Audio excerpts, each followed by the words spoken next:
Alright, well, welcome back everybody. I just woke up, so I'm gonna be slurring my shit. So how y'all doing? We're back for some FGO. Gotta catch up on the event.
Okay, we're trying to catch up on point ladder today. I don't know. I have no idea how to make it completely optimal, but whatever. I don't really care.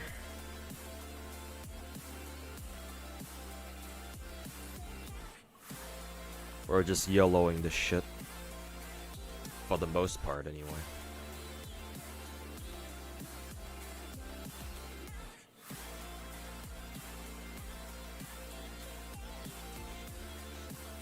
So yeah, welcome back everybody. Delphi, thanks for the 28-month resub. Welcome back to DGen today too, when am I not? But thanks for the resub. Sorry for taking a little bit to get around to it.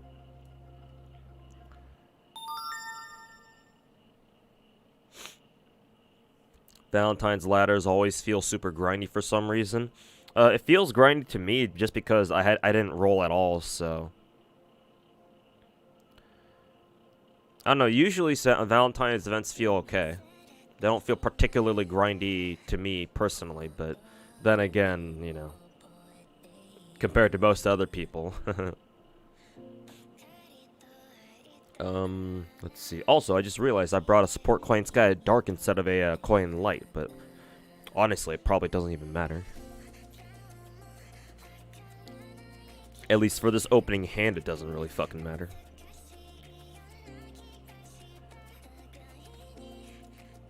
Tired AF, aren't we all?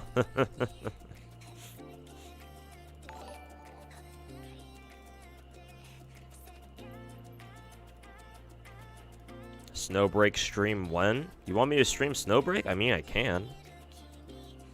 Now, especially now that the game actually has something that I can stream for a little bit. The new quote roguelike game mode that they put in. Now it actually makes sense to stream that game. So maybe I will one day. I know some people here in my Twitch stream anyway play Snowbreak, or at least, you know, I think they do. Wow, Morgan almost died.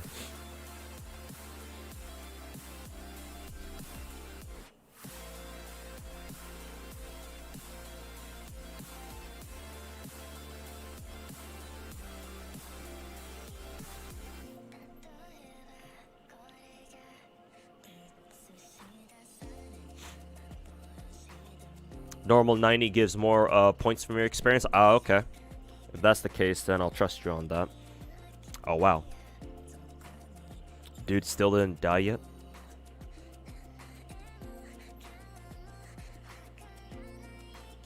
Oh, it's because I didn't use Morgan's first skill, that's why. Huh. Figured she'd kill with just her solo buster card, but I guess not.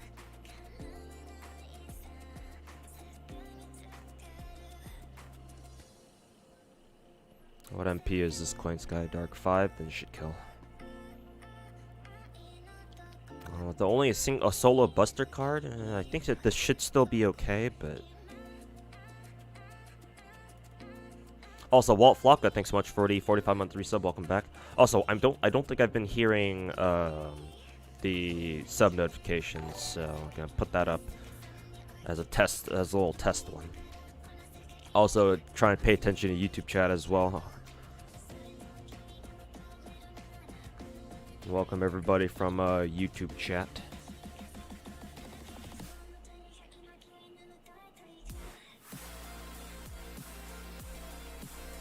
And this won't kill because I think Morgan ran out of her buffs.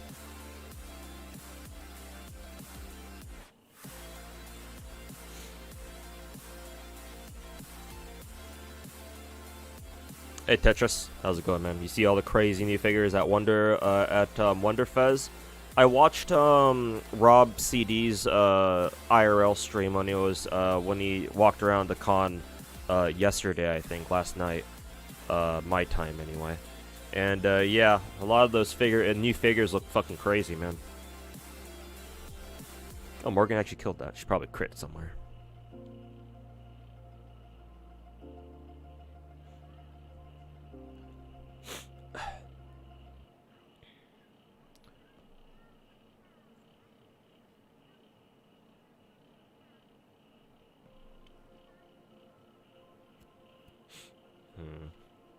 If this is all, if this is a pure Berserker node, that I kind of want to bring someone else for this.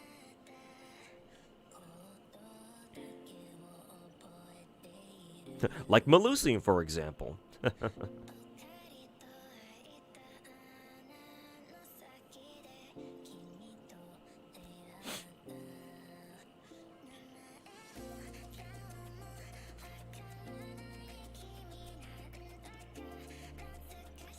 Actually, I could just go with my own Coin Sky Dark now that I think about it.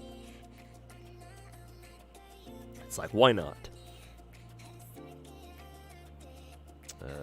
Sure, we'll just go with this and see how it turns out. AMSD, welcome back. It's a lot of gold foes. Yep, I've just been hoarding my gold foes. Just wait. I still haven't decided on who I want to use my gold foes on. Part of me doesn't want to use my gold foes at the moment because I want to save them for Archetype Earth later this year.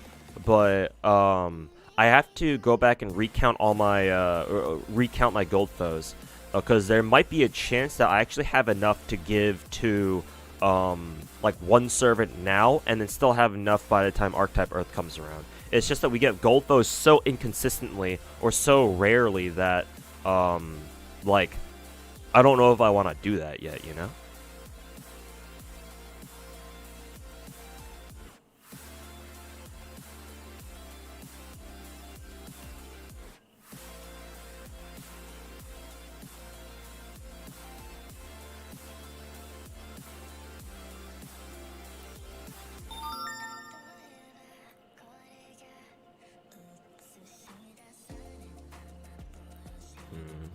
So how would this work?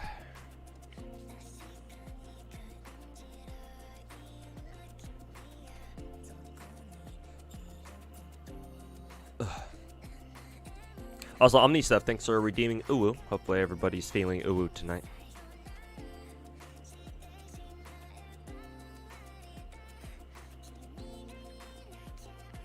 But this node also doesn't drop any shop currency. Ooh, that's also might be a problem then too. Because I do still want some shop currency, because there's still some stuff in the shop that I still want to buy out. Not too much, but still some.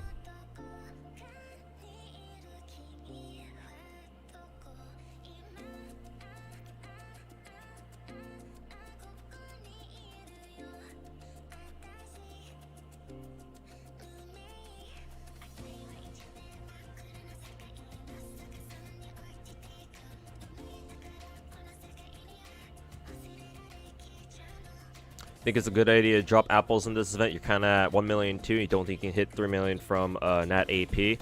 If you want to climb the entire ladder, then sure, yeah. Because if you don't, then you will be missing out on a lore at the end. So yeah, if you need to spend apples just to climb the ladder, then that's fine, I think. Because you can't exactly farm for lores, and lores are pretty precious, especially now that we have Eppin skills, so you know, do what you gotta do to hit the end of the ladder, you know.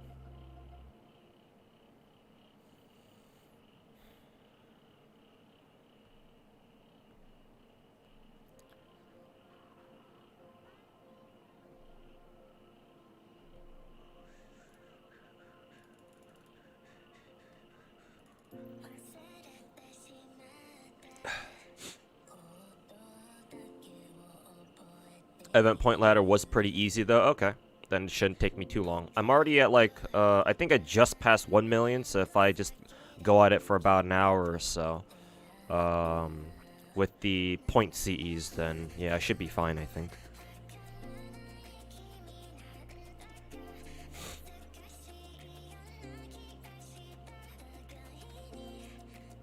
As someone who missed Oberon first banner, is it worth trying to pull him now? Pull him now.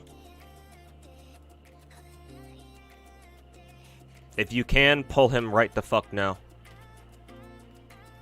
NA was not supposed to get Oberon this early. JP certainly did, and I'm pretty sure. This is one of those NA exclusive banners that flies under our clairvoyance sometimes. So no, you should roll him now.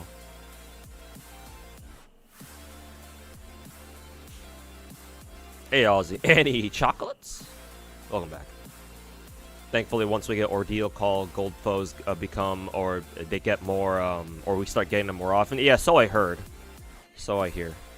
So definitely looking forward to that. To be fair though, there won't soon we won't have to worry about lures because they're just gonna start throwing them out as wholesale. Yeah, I heard that one too. But as of right now, I don't want to assume that everybody's gonna be good on lures for now, because I'm assuming that a lot of people still need a lot of lures still. So I won't say that now. Maybe like in a year's time, perhaps. But at the moment, I don't want to assume anything.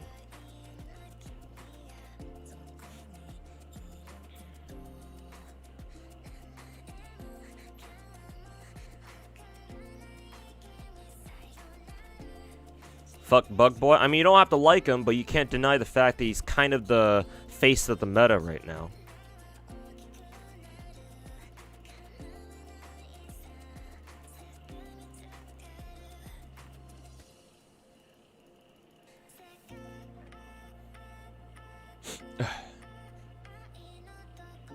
You wish Oberon, you knew Oberon was coming. Don't blame yourself. Nobody saw that coming.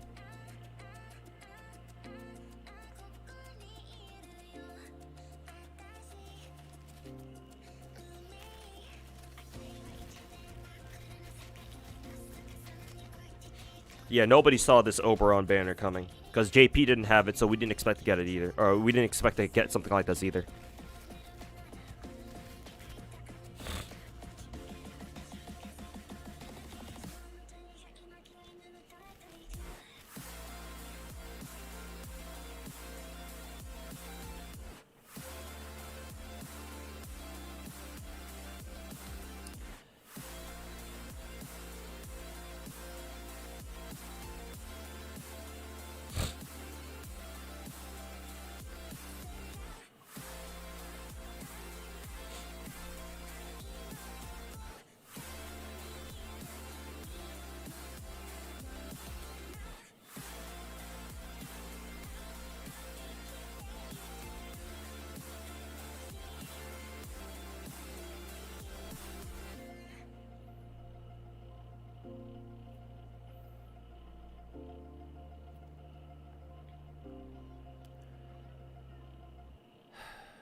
Okay, let's try this.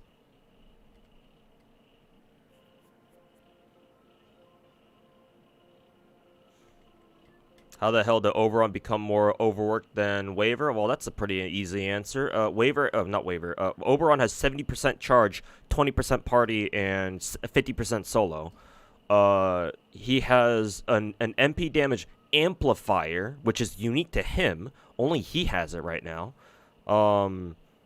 And that skill that he has, the amplifier on, he also has a 50% mana burst. 50% Buster mana burst. So it's like, huh, I wonder why he's so good. Oh, and of course the 20% charge also comes with the 30% MP damage buff. So, why is he so good? Why are we overworking his ass now?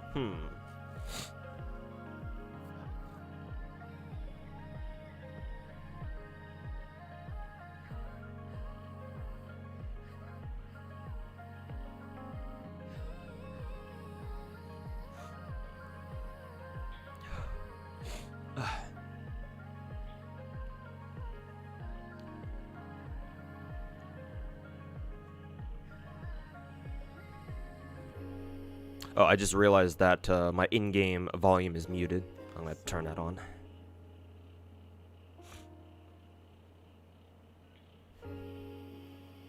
Funnily enough, Oberon isn't that great for challenge quests. If you have to deal with enemies that survive for longer than 3 turns, yes. But a lot of the times, challenge quests don't. A lot of challenge quests still don't last for more than 3 turns. So people sometimes you can oftentimes just brute force challenge quests with Oberon anyway. So yes, theoretically he shouldn't be that good, but people still use it for that shit anyway. is the funny part.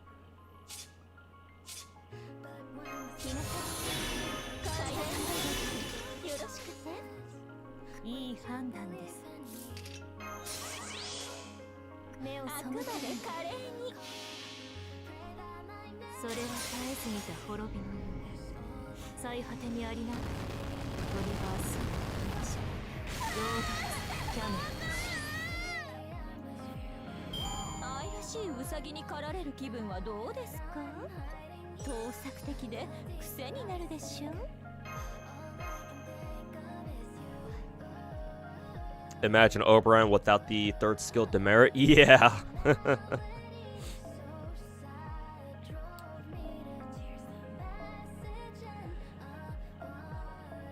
Oh, what's that? I can use Melusine's MP over and over and over? Cool. Sign me up.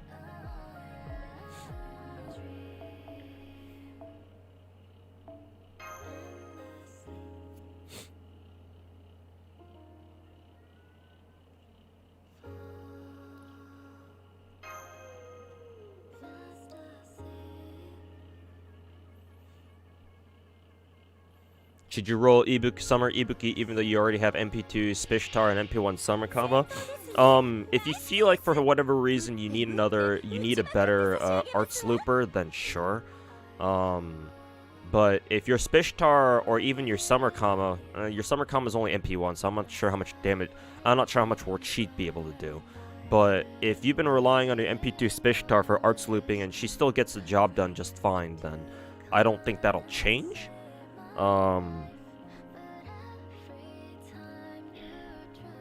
Like in my opinion, if you're going to roll for like a an arts loop or of any kind, if you're actually serious on like hardcore like arts looping, quick looping, or buster reloading, in my head I'm always like, well, you should try to go for MP2 at the very least.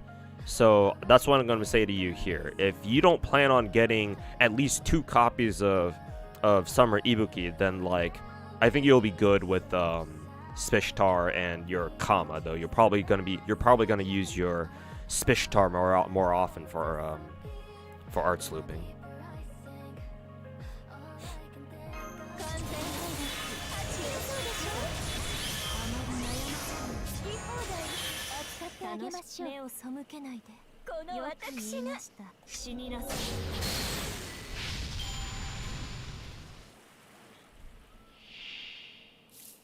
How do you use King Asan as a farmer? Pray that your farming node has a single target rider in there somewhere, either a single target rider or at least a berserker. So, for example, this one. The issue with King Asan is that he's not a very good farmer because he doesn't have any party skills. Like he has no support skills whatsoever. He has nothing, literally nothing. King Asan is a very selfish DPS, so kind of hard to make him work, but you know, minimum requirement is just to bring him into a 90+ node where you can just have him shank a single target rider somewhere, single target rider or berserker, which means that he's not good for this node actually, because these are all casters now that I think about it. Forgot that one minor detail.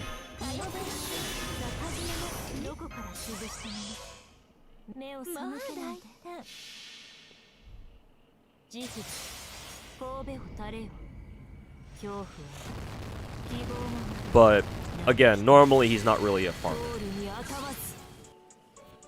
Pull for the right art. If you're only pulling for the art, then obviously MP1 will do just fine.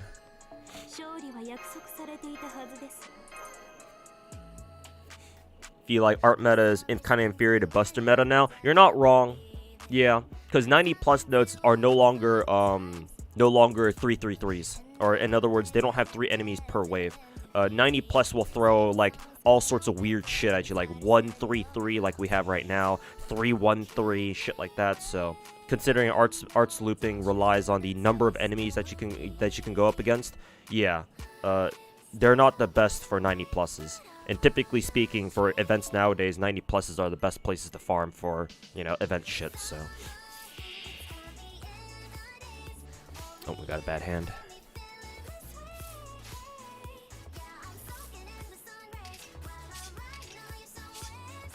Let's see, I'm just gonna use Morgan's, guts right now, just in case.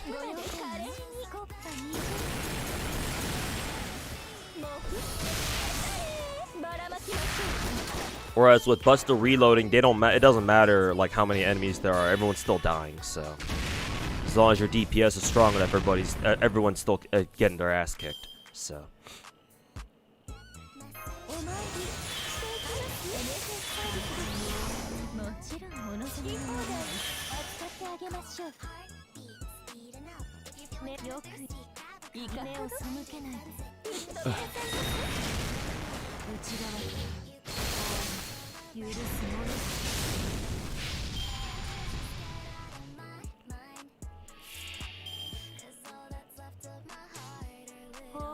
However, do remember that for lotteries specifically, arts meta still holds supreme, I believe, unless my knowledge is outdated by this point. Because arts teams are still the only teams that can hold are the only teams in general that can hold a 6-slot team. Whereas with Buster reloading, the only teams that can hold a 6-slot is, I believe, Melusine or anybody with like Morgan teams. If you'd have to have a lottery that gives you a 50% battery, lottery drop CE, or like the lottery currency drop CE. If you have that, then I think Buster teams, Buster reloading teams are back on the menu again. Because yeah, everybody's using Plug Suit right now anyway, so yeah, Plug Suit and like Oberon, for example, shouldn't be that hard. You just go in with like what, Morgan, double coin light, and then Oberon, and that they should still be fine, I think. Also, Fiery Tepic, hey, what's going on, man? Thanks so much for the 27 months.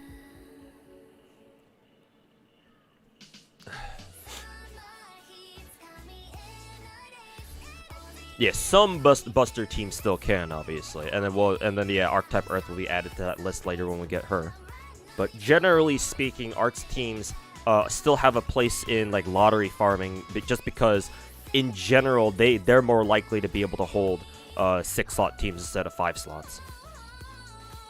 In general, but I'm not even too sure how, because I hear that a lot of our lotteries from now on will just throw like 50% starting charge CEs at you anyway. I don't even know how true that statement is anymore. Excuse me.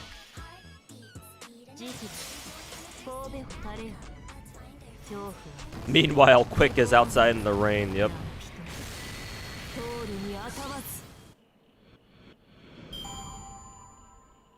Unfortunately.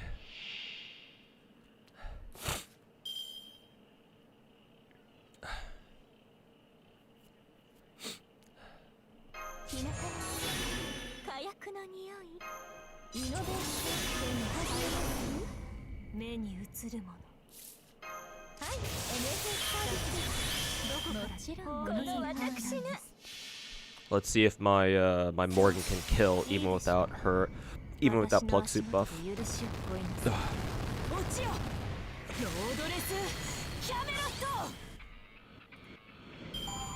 Yeah, Tezzlefest should have a 50% starting charge CE, yeah. So this upcoming Tezzlefest should be a pretty easy lottery to farm.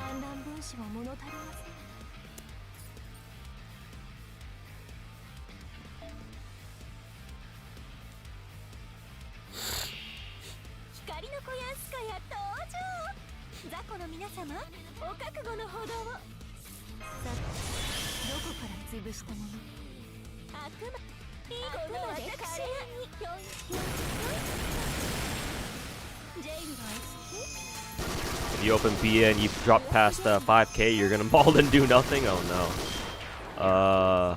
I think I should still be top 4,000. Yeah, I'm still within top 4,000. I'm 3775 at the moment.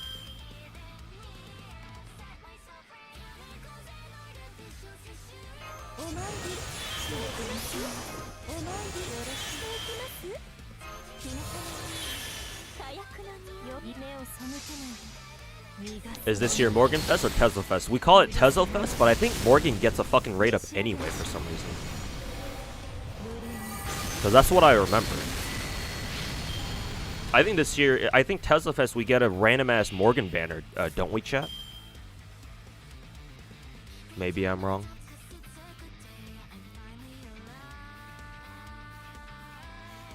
So Summer Scotty can't even save quick meta. She kind of does, but Summer Scotty is more for multi-core teams. You'll find that multi-core teams are really relevant now, and they'll just get even more relevant once we get Summer Scotty, because Summer Scotty buffs both Buster and Quick, if I'm not mistaken, anyway. And like if you can run them, multi-core teams are the most efficient teams in the game. Because you don't have to press so many goddamn buttons like you have to do with like Buster reloading teams and Arts looping teams or whatever. I mean, technically speaking, multi-core teams were always the most efficient teams in the game. It's just that nobody could run them because usually they were reserved for like the super Omega Whale teams.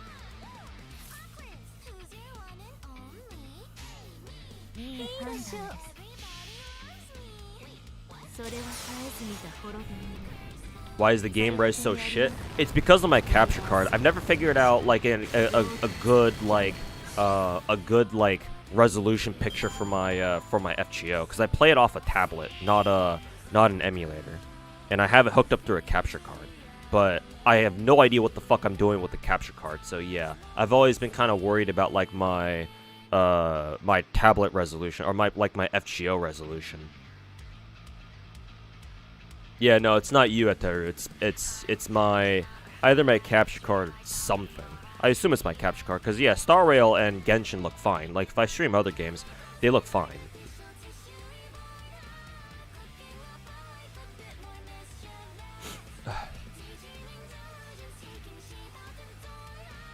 But yeah, unfortunately, it's the best I can do at the moment. I've never taken the time to like fucking try to figure out what the hell's going on.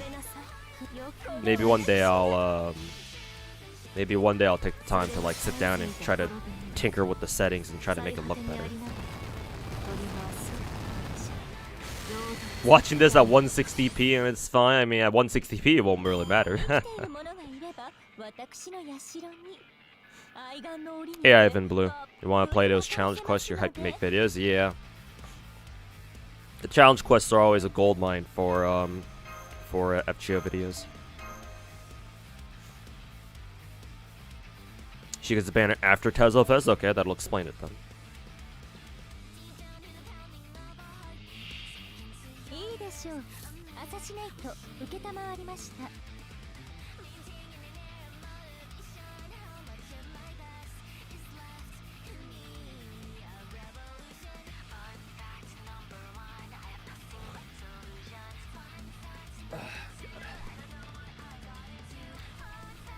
What anime is this song from? It's not an anime. It's an original song by a VTuber.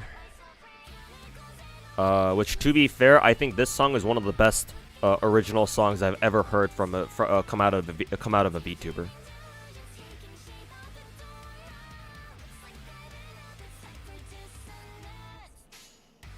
Another bad hand.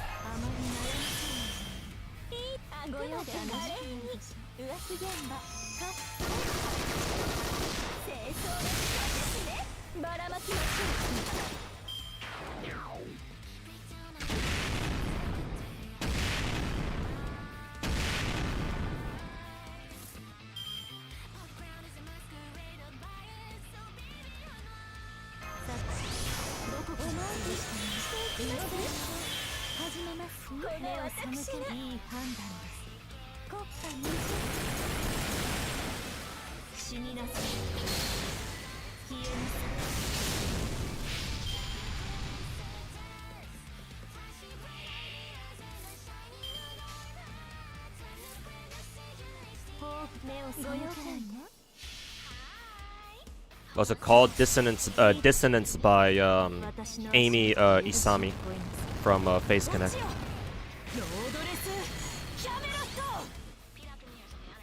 Hey Squellian, welcome back.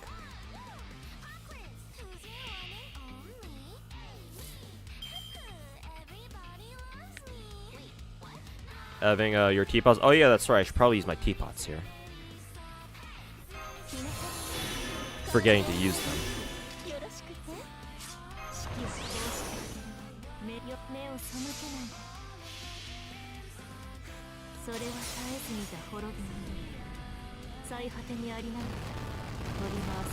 Finana's and the Finana's and Kyo's Distant song they just released is really good too. I need to take a listen to it.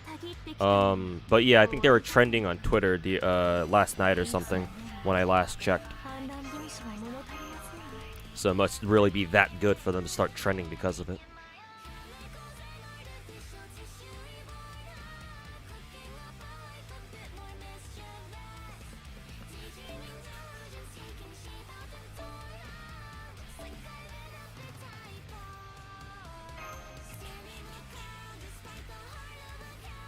Love it when NA throws wild random banners at us. Yeah, exactly. Fucking, hey, here you go. Here's a random ass Oberon banner that nobody saw coming. Oh, I'm sorry. What was that? You wasted all your Sankorts and your tickets for Bazette? Get bent, losers. Get fucking bent.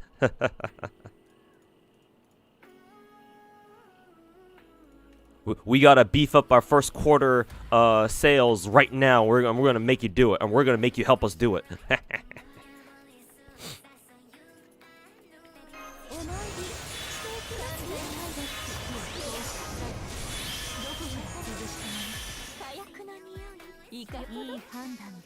The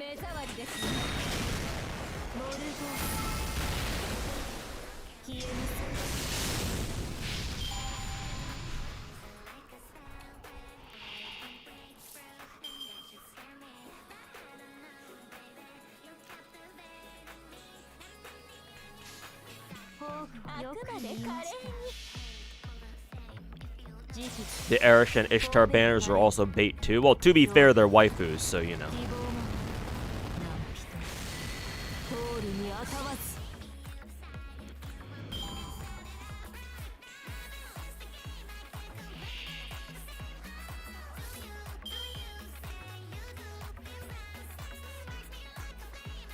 Guess skipping Bozette was a good decision. It worked out, huh? Kiara songs, let's go. Yeah, whenever me and my buddy Protagonist head out for like lunch or like to go do some grocery shopping together or whatever, because I don't have a car right now, so I'm just piggybacking off his ass. Yeah, he oftentimes puts on Kiara songs, and we just jam out while we just drive around. Kiara's got some really good fucking songs.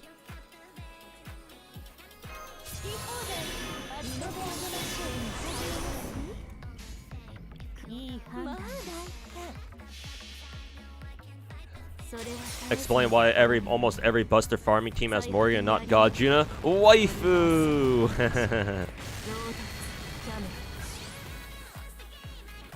Waifu!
Who needs flexibility when all the enemies are dead? Though, you do need to worry about some farming teams where, or some farming nodes where, if you're up against an enemy that has very high magic resist, then like you can say goodbye to God Juna's damage output. That's that's literally his only problem. If he didn't rely on putting a Buster debuff on enemies first to do his damage, then like yeah, I would think that he would be straight up better than Morgan. That's his only issue, and it's an actual problem sometimes. Because like the nodes for free quests, that's no problem, because free quests you're not really going up against enemy servants, and then, even if you do, they're not likely to have like super high magic resist anyway. And besides, they don't have that much HP to begin with. These are just free quests, so it's like okay, even if they resist, it's like not that big of a deal, because you know double coin sky at Keck W, But for like event quests, like even for our 90 pluses right now, like unless your God Juna's like MP5, even if he is MP5, yeah, even if he is MP5, it's kind of an issue. So he better be like Grailed or something on top of that. Cause yeah, as soon as you put him up against a servant who has like a decent mana or what was it called again, magic resist passive.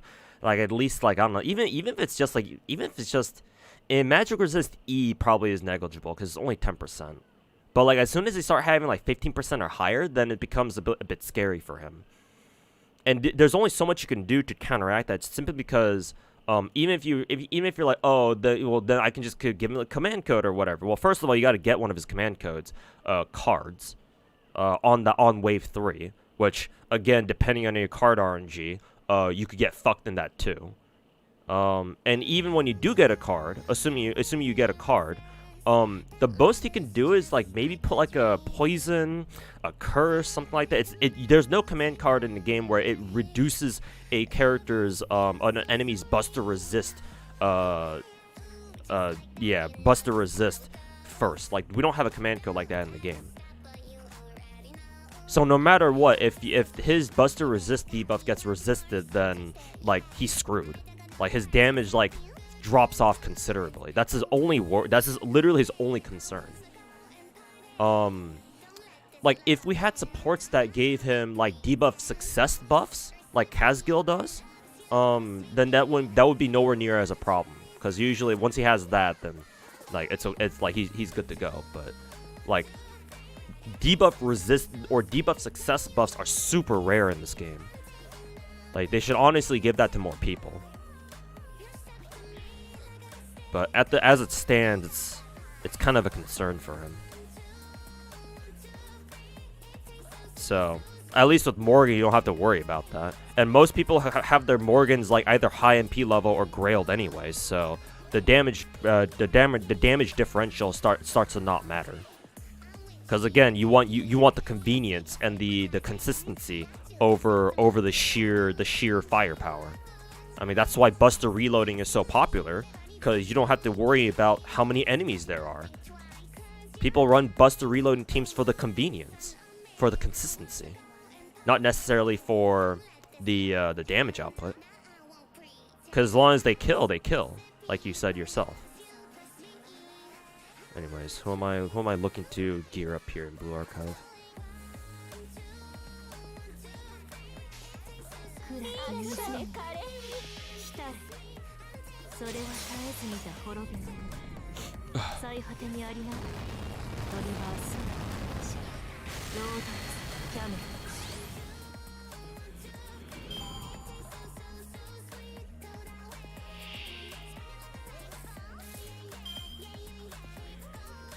I'm probably using Oberon with him. He has a passive increased debuff success versus non-foreigners by 10%. That should be personal, no? That should just be for himself. It's not a party buff. At least, that'd be pretty fucking crazy for him to have a passive like that.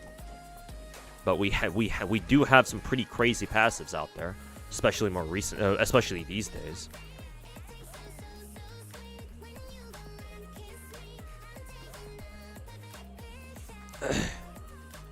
Yeah, it only increases his own debuff success rate. He just has standard item construction. So, item construction, let's see. No, he has his anti-order passive up here. Yeah, he does increase the party's debuff success rate by 10%. Except against foreigner enemies. Yeah, no, you're right. He just has item construction on top of that. Why does he even need item construction anyway? Does he even have any debuffs? Maybe on his NP? No, his NP only gives enemies invul, I think, does it not? It inflicts sleep status. Is sleep even a debuff though? I feel like that's more of a status. Maybe enemies can resist it. I've never seen any enemies resist sleep though. So yeah, like what the fuck does he even need item construction for anyway? Because yeah, all of his debuffs are like guaranteed pretty much, unless of course somebody just somehow manages to like resist his sleep for some reason. But like literally all of his debuff effects are like 500% chance to land. So fuck you.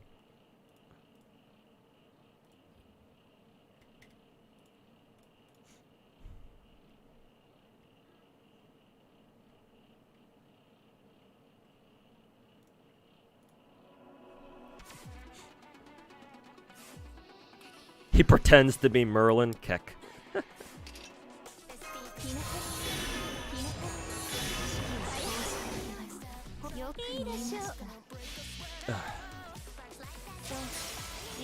Still only 10%. To be fair, that 10% party debuff success rate is actually really, really nice. Because most servants only have don't have like magic resist EX or whatever. Most servants only have like magic resist A or under. Ooh. Morgan hit bond 12. Very nice. And then there's the Arishigal CC.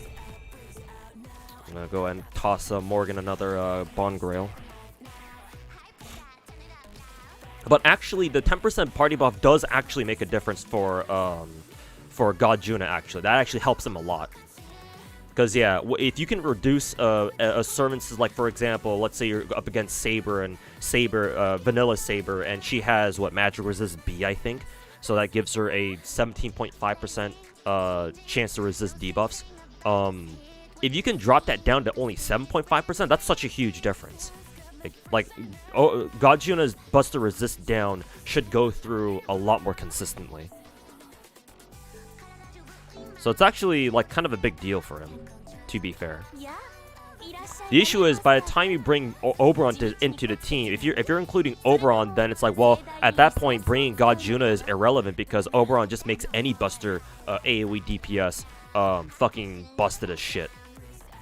So it's like, well, it's not just God Juna, he just kind of makes everybody busted, so at that point, it kind of starts not mattering who you bring anyway, so, like, why are we even having this conversation to begin with? Just bring whoever you want. It shouldn't really matter, it's Oberon.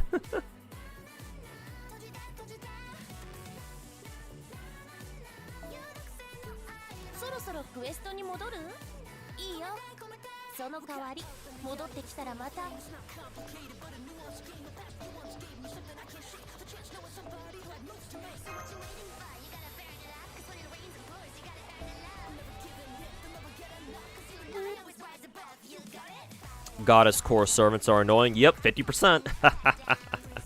Get fucked.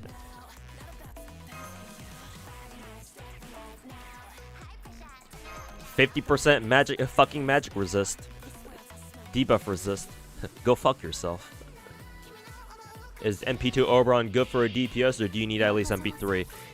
In the only cases that I've seen where you would actually legitimately consider using Oberon as a DPS, he's MP5.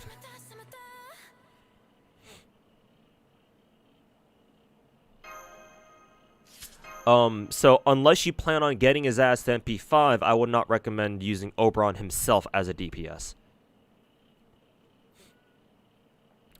There are, for example, double Oberon teams out there where you bring your own Oberon and support Oberon. You basically just use your support Oberon to support your own Oberon. Take a shot every time I say the word Oberon. But no, those are some like whale-ass teams that 99% of the player base isn't even ever going to use. Again, Oberon is just a very inefficient DPS. You have better options for that. Or you have better options than him.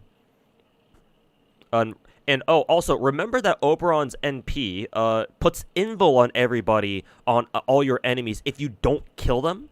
So more so than any other DPS servant out there, if you can't kill with Oberon, that's another 2 turns you're adding to your farming run. So you better make damn sure you kill with Oberon, with just his MP alone. Because if you don't, you know, have fun waiting for the next 2 turns. Unless somebody on your team has Invo Pierce, I guess. Which, a lot of the time, you're not going to. So, yeah, good luck with that.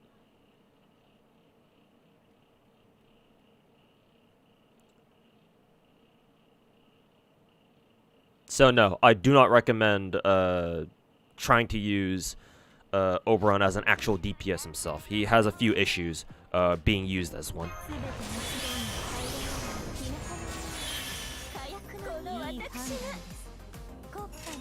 Hey, Valen, or Valen, how do I say your name? My game looks a lot saturated compared to yours. For some reason, my capture card like defaults my game saturation really, really high.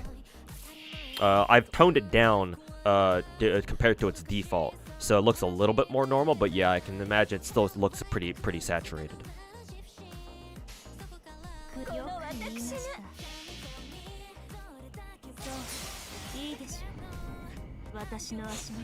Then Naya show how that setup worked. I'm sure he did, but again, that sort of team is only available for like for the fucking Omega Whales or Leviathans. So that's not really a standard team you're gonna see people use all the time. Like, there are things, they work, but how often are you gonna really fucking use it, you know? Ugh.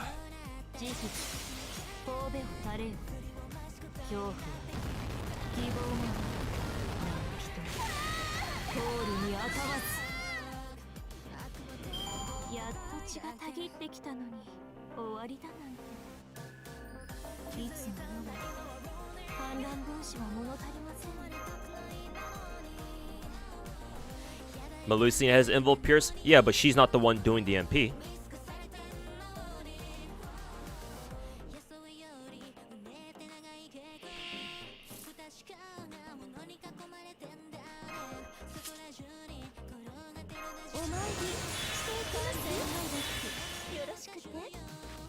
Oops, I think I used that skill a little bit too fast. Or her Buster buff's a little too fast, because I don't even have a proper hand here.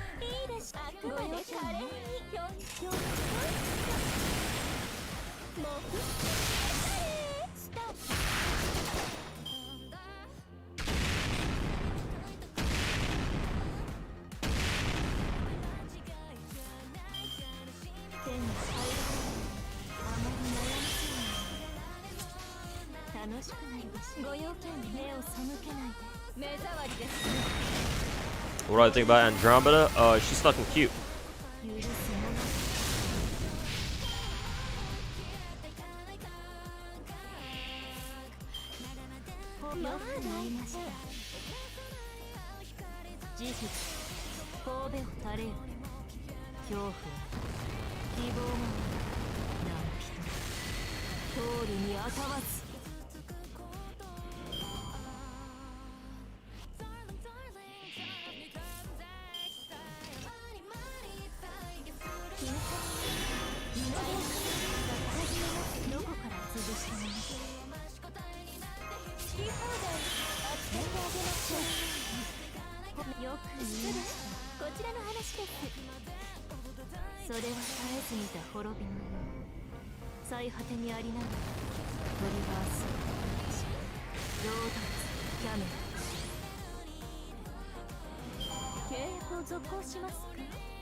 Damn, that's a shit ton of bond points.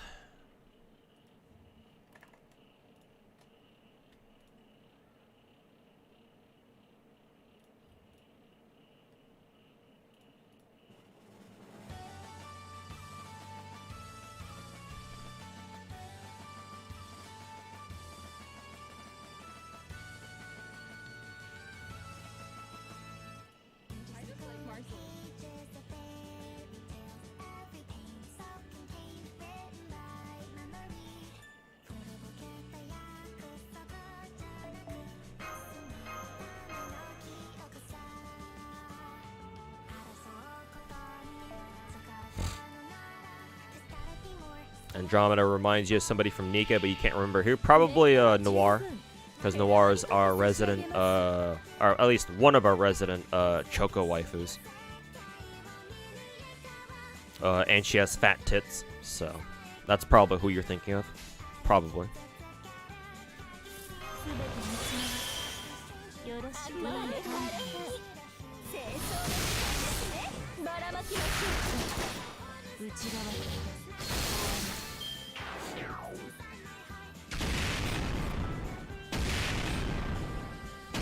Is it worth farming the event solely for bond points? Considering this event specifically has a bond bonus for basically all your servants, I think.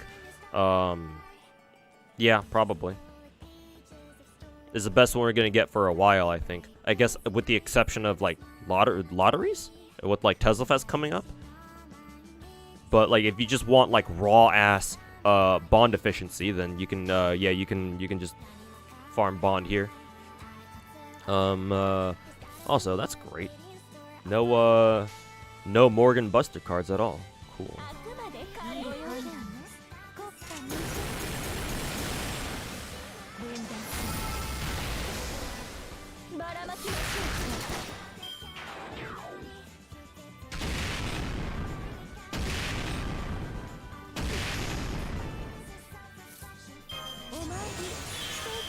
Card RNG, ladies and gentlemen.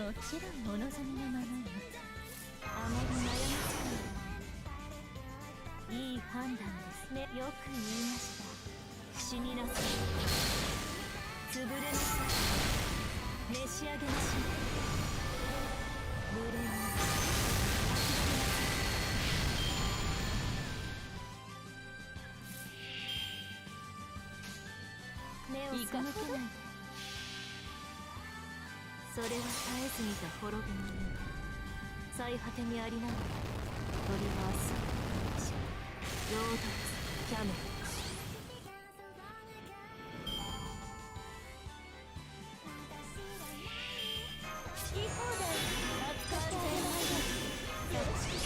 どこから潰したもの、この私が展開しましょう。慈悲、神戸を垂れる恐怖を希望も何人コールにあたわず。仕事とはいえ私も女ですので、実利成績そして趣味を優先で楽しませていただきました。Why don't you just look for another Morgan? I'll do that actually. See if that changes. See if that changes it. Issue is that I gotta now look for Morgans with the point boosting CE, and that might be a little tough. Let's see if anybody has a Morgan up. Kanamoon does.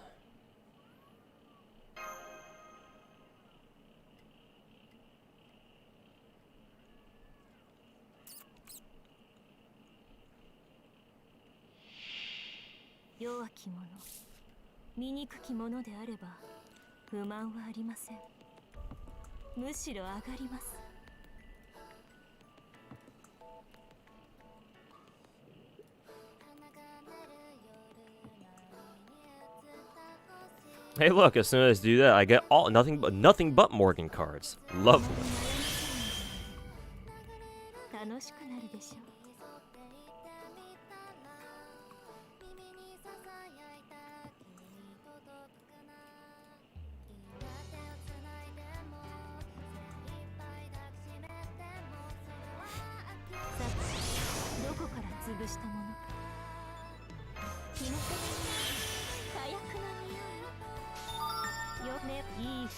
Let's see if that's enough to kill. It should be. Yeah, it's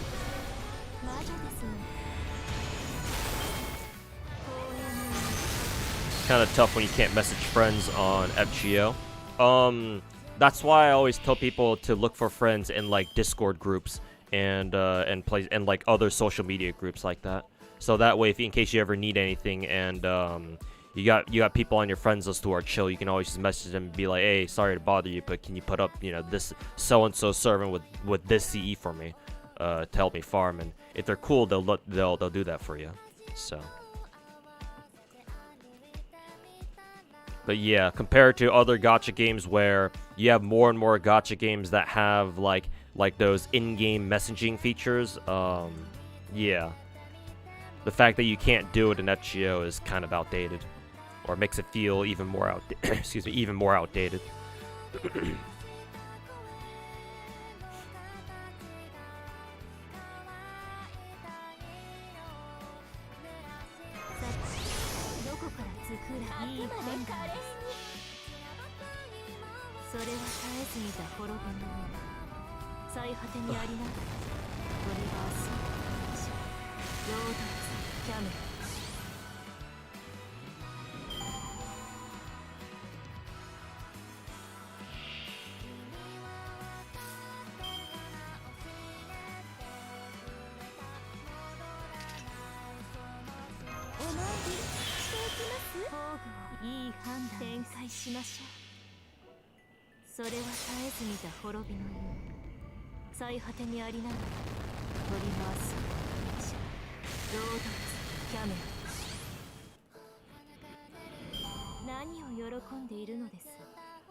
If God Juna were to miss his Buster Resist debuff and we use Oberon's start skill, do you still get blue balled?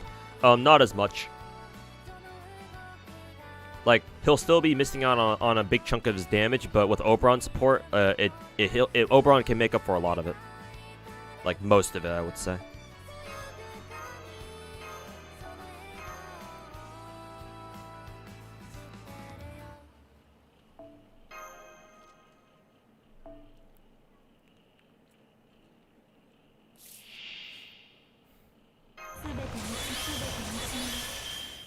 ろしい。好き放題扱ってあげましょう。さて、どこから潰したの？目を背けないで。ひょんひょん。逃がすものか。逃がすものか。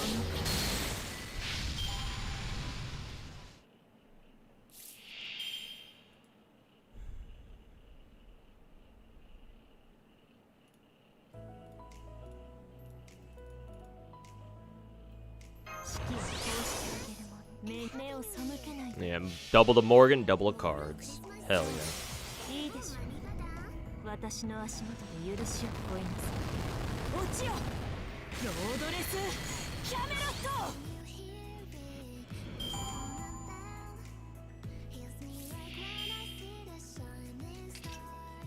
お参りしていきます。よく言いました。そう、いいでしょう。Million points left for you to go. I should probably check how many points I need.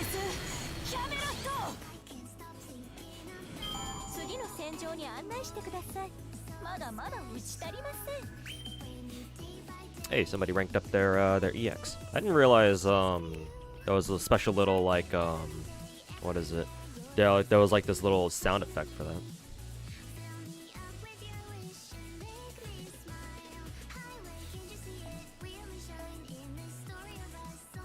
Let's see, bodyguard points, we're at 1.4 million? Okay.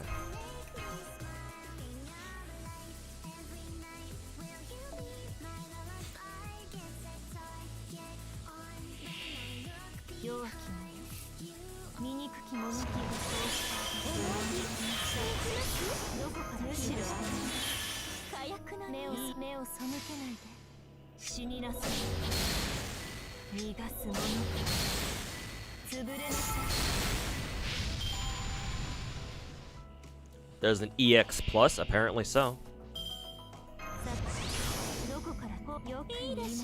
I don't even know what like the requirements are, like the qualifications are for like a servant to reach like friendship rank EX plus or whatever.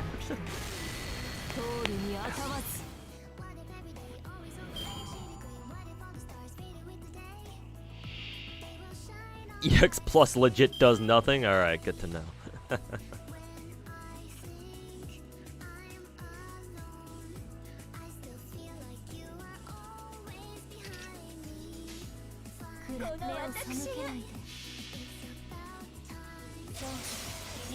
Everybody's kits got leaked? Ooh, alright. Let's take a look.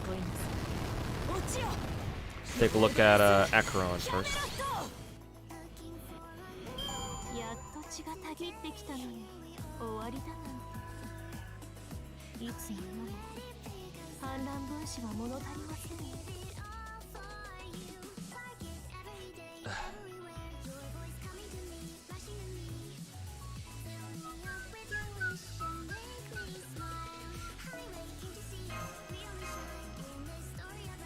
Is it better to limit break the point C, or is it more efficient not to do that? I limit broke mine already. In hindsight, that probably wasn't the best idea. It wasn't what I was supposed to do. I think it's, if you want just points, I think you should leave them separate and then just have every single servant on your team hold one.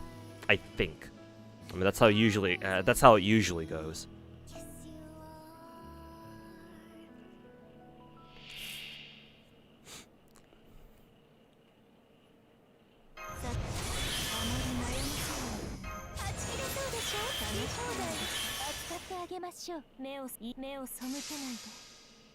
Blessed level 120 Morgan setup.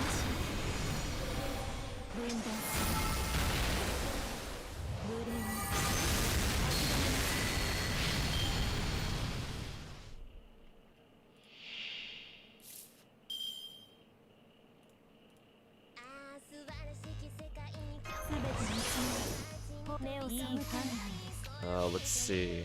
So Acheron's kit, basic. Yeah, that's fine. That's the usual shit. Deals thunder damage to a single target. Okay, so she's splash damage as well. And she gets 2 energy. She gets 2 skill points. I assume when they say energy point, it just means skill points, I assume, right? Because it says after she uses basic, she gains one skill point, and that's what all basic attacks do. Huh. Acheron gives you 2 skill points for using her skill? But wait, that's how the fuck does that make sense? Because skills are supposed to usually consume one skill point. But it's here it says she gains 2? Like, what's going on here? That's what you're assuming? No, she needs those to all. Oh, so it's a separate resource stack. Okay, not a skill point. I thought that was just a translation error or something. Yeah, if the guy in chat is right, if Jay is right that she needs these energy points to be able to unlock her ultimate, which does make sense because Acheron does mention in the story that she can't just like use her sword whenever she wants or some shit like that. Like apparently it's like sealed or some shit. So that would make sense, lore-wise anyway. But yeah, if that's what they're talking, that's what they're talking about, then yeah, it must be a separate resource then. I guess they just don't mention that. Oh, you know, basic attack. You know, recovers a skill point, and using a skill uses a skill point. I guess they just don't mention that at all, which is fine. Ultimate consumes energy. Bad hand.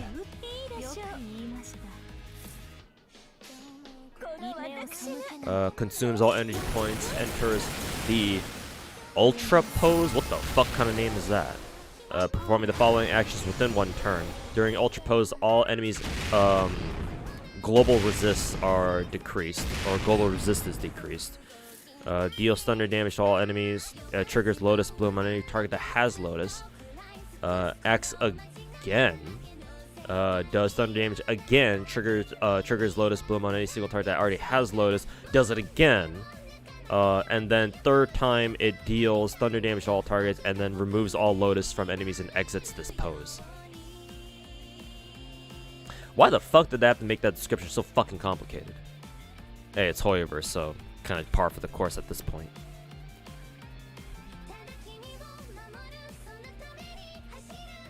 So she puts up to like 4 or 5 debuffs. I'm assuming Lotus Bloom is a debuff. I mean, of course it has to be. Why would it not be? So she basically puts like 4 or 5 debuffs right away on just from her using her ultimate, and she basically hits everybody up to 4 times. Is that what I'm getting from this? I mean, that would make sense considering what the new Nihility memory shop light cone does. So that's what I assume that does. And then talent, Acheron starts with 0. Yeah, so that has to be a separate resource stack for her. But when she gets enough energy points, her ult will be available. For every energy point gained, Acheron will apply 1 Lotus to her target. Alright, so even more Lotus stacks. If Acheron does not have a target, then target holding the highest number of Lotus will be selected, prioritizing elite enemies. I assume that's when your team transitions into a new wave of enemies. I assume that's what it means. When any enemy is inflicted with a debuff, Acheron gains 1 energy point. Okay, it's gonna be triggered once every turn, so one debuff per turn. When an enemy is defeated or escapes, their Lotus will be transferred to the targets. All right, cool. And then Lotus Bloom consumes the Lotus held by a single target, upper limit of 3 per target, deals thunder damage to all targets. Damage counts as ult damage. For every Lotus consumed, damage increased by 100% independent from other buffs.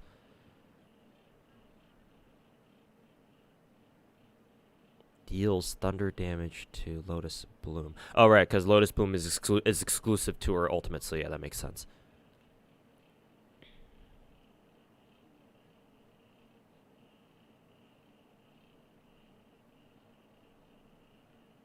And her technique is she just straight up kills an enemy target.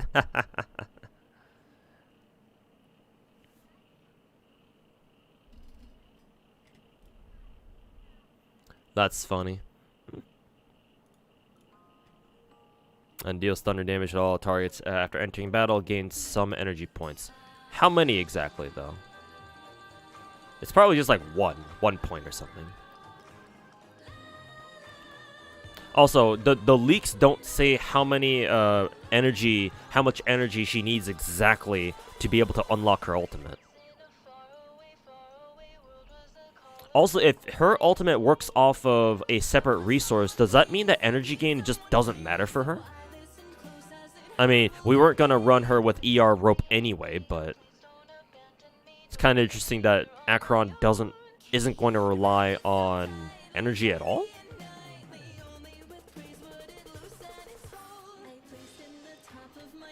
But that's cool, I guess. You download Nikkei today, is it just you, or are SSRs dropping like crazy? What was it? Nikkei has a 4% SSR rate. So compared to other games, you statistically speaking, you should feel yourself, or you should feel like you're getting a lot more SSRs than usual.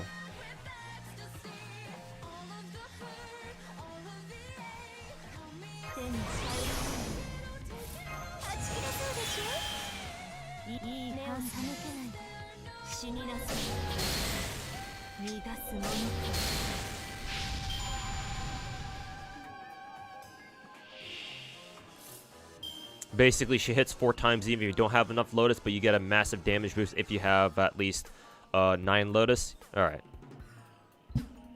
Because, yeah, her talent says that her Lotus damage amplifies the more debuffs you have. Or the more debuffs or the more Lotuses you have or some shit. Well, same thing, because she gets a Lotus stack every time somebody uses a debuff. Even if it's not from herself.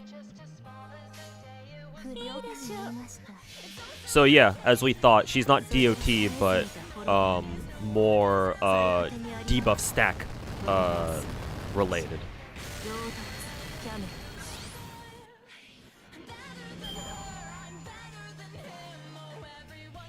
That explains why you got double SSRs in one temple. Yeah, double SSRs are fairly common. Excuse me.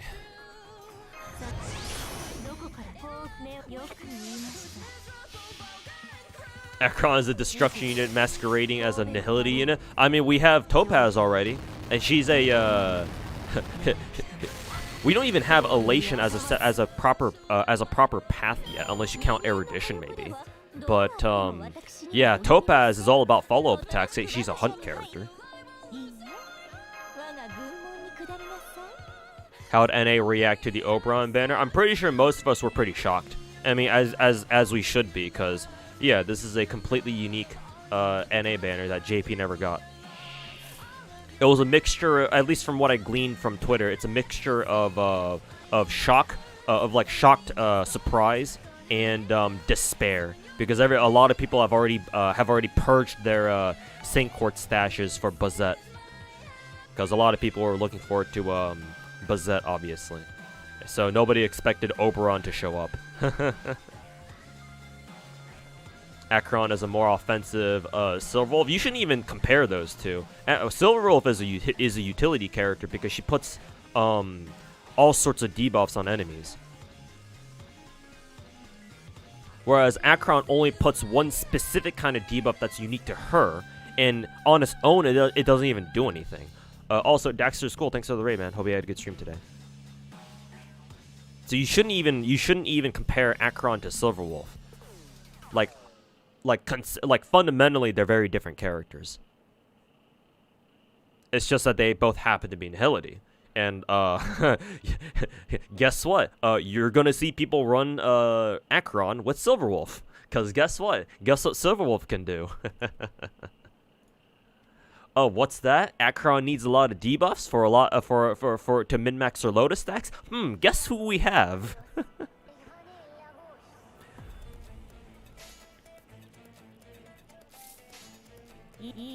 I wonder who we have who puts a lot of debuffs on enemies for free. We got a lot of banners earlier than JP due to loss about 7. You shouldn't assume this is indicative of the fact that we're going to get content acceleration. until I see it, until I see conclusive evidence that we're getting content acceleration, no, we're not getting any. This is just a complete surprise banner that we didn't expect to get. You shouldn't read too hard into this. We've had surprise banners before, even going as far back as like year 1, because even way back in year 1 we got, for example, an Artemis banner, like regular Artemis, not Super Orion, Artemis banner when JP didn't get one. Because technically on the JP server, during their year 1, the only Artemis banner they got initially was from the Moon Goddess event, which was one of the first events FGO ever got. But when Okeanos showed up, they didn't get another Artemis banner. But for NA, when NA got Moon Goddess, not only did we get an Artemis raid up for the Moon Goddess event, but also we got another Artemis banner for like an Okeanos Part 2 banner or whatever. That also had Media Lily in it. For those of you who know about my Media Lily debacle.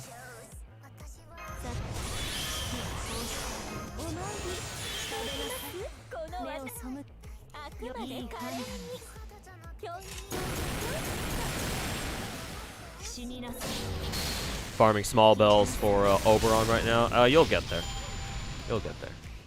Didn't we... weren't you able to farm a lot of small bells from like a recent lottery event, from maybe from like Christmas or something?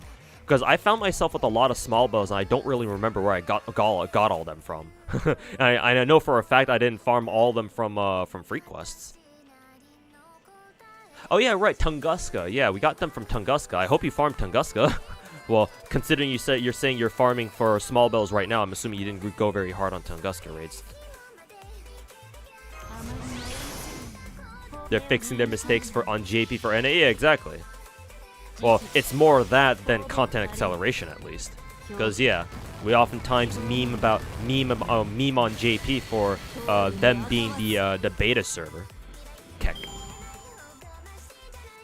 Yeah, both lost belt 6 Mets were there. Yeah, it makes sense then.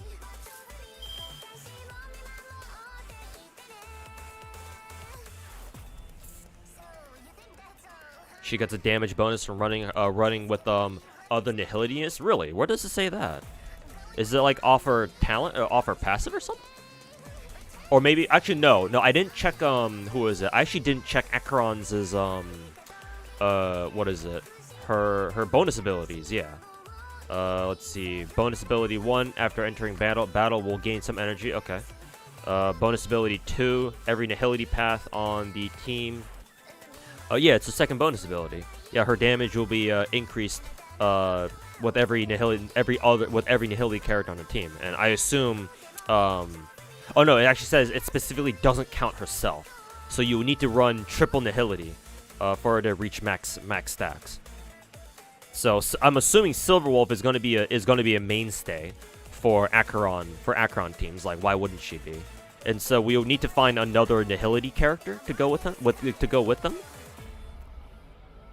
I would assume it's going to be either like Kafka or Welt, because yeah, you can run Kafka as solo DPS, yeah, as standalone DOT DPS, and since you're already running that team with Silverwolf anyway, Kafka will be able to benefit from Silverwolf's defense debuffs.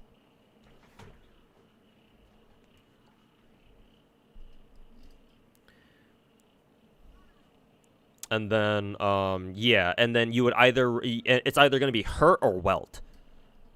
Because Welt can put, like, what, speed debuffs on people or whatever. Sub DPS Welt, that kind of thing.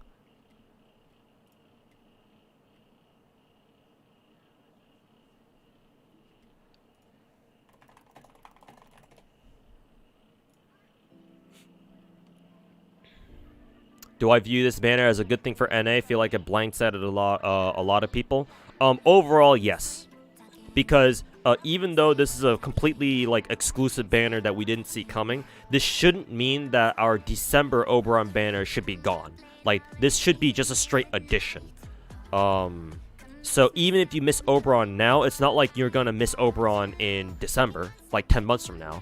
It's just that I still think this banner is an overall dub, a huge dub, because that means that people who can afford to go for Oberon now and missed out on him last year, whenever we got him last summer, that means they don't have to wait another fucking 10 months just to get Oberon's ass, you know? Yes, it did blindside all of us, right? Because, you know, JP didn't get this, so we didn't see this coming. But, yeah, like, even if you miss him now, it's like, well, it wasn't really going to change your plans at all anyway. Because, again, we should be getting an Oberon banner this December anyway. So you can just prepare for that. It's just that if you're in position, if you're ready to roll for Oberon, or if you don't mind spending a couple packs to get him now, then absolutely, you're saving a lot of time. You don't need to wait, 10 months just to get his ass. Like we were kind of expecting. So it sucks. It definitely sucks in the sense that had we known about this surprise Oberon banner, then yeah, that would have probably changed a lot of people's rolling plans. But like sometimes this sort of stuff happens,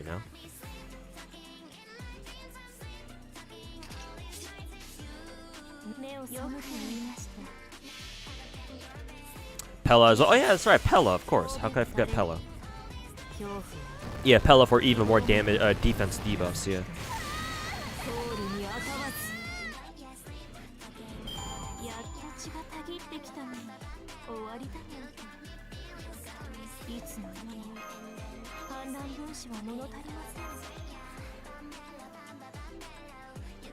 Wish you got Morgan for NA. I mean, Morgan gets plenty of banners. I think her next one is like 2 months out from now. So you have another chance on NA at least. Again, I think could also work. Ideally, you'd like to do a lot of damage. And again, unless you run Gneifen with like Kafka, like, not too sure about that. But I mean, if she puts a lot of debuffs on people, then yeah, I guess she can work.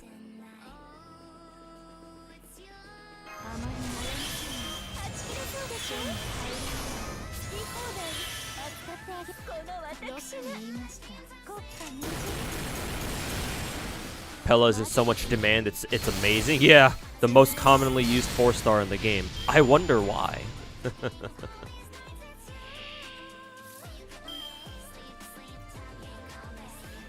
Yeah, I'm gonna do what's called a pro gamer move. Yep. Watch this. Hey, Nick Style, how's it going, man? Welcome back. How you doing?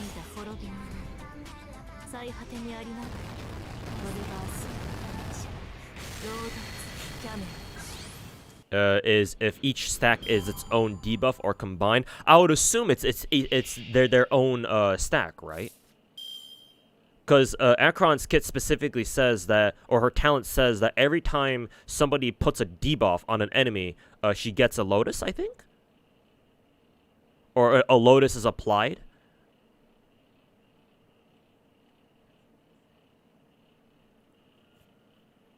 So I'm assuming they're all individual stacks and they accumulate.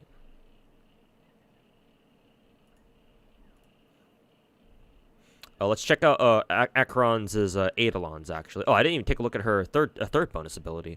When triggering Lotus Boom, for every Lotus consumed, Acheron's damage is increased for a couple turns. Okay, so just even more damage. Damage.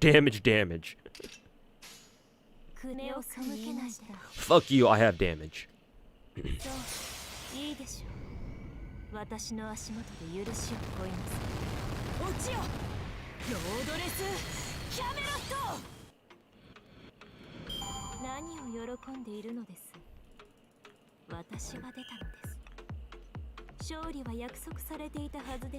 Black Swan works with bleed. I'm not sure. She does. I'll go with that. I'll take your word for it then. But yeah, the unfortunate thing right now for bleed is that we only have one true bleed character in the game, and that's Luca. So we're gonna have to wait until we get like an AoE bleed Nihility character, or AoE physical Nihility character.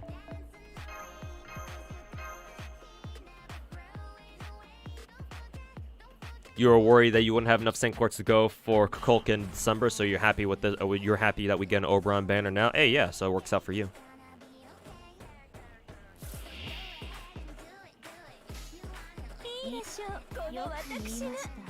Are you sure Acheron isn't destruction? I know, right?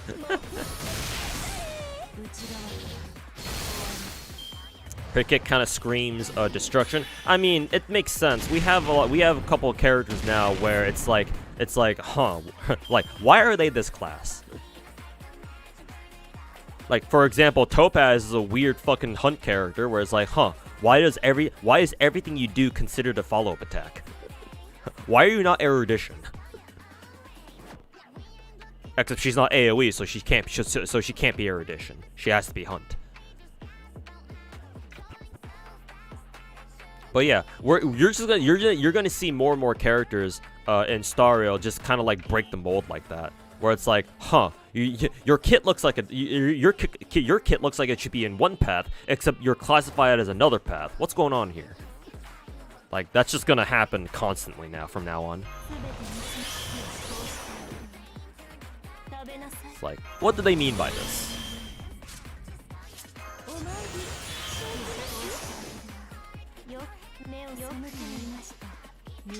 And Luca doesn't really focus on it either. Yeah.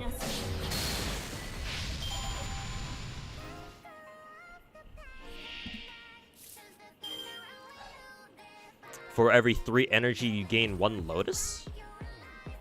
Is that what that says?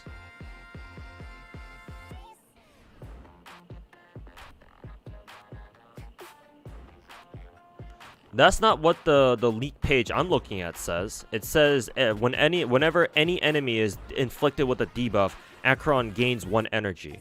And then it says earlier, above that, for every energy point gained, Acheron will apply 1 Lotus to her target. Where does it say that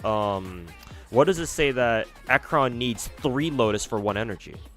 Or maybe it's the other way. You said it the other way around. Yeah, where does it say for every 3 energy you gain 1 Lotus? Unless the leaks that we're getting are conflicting.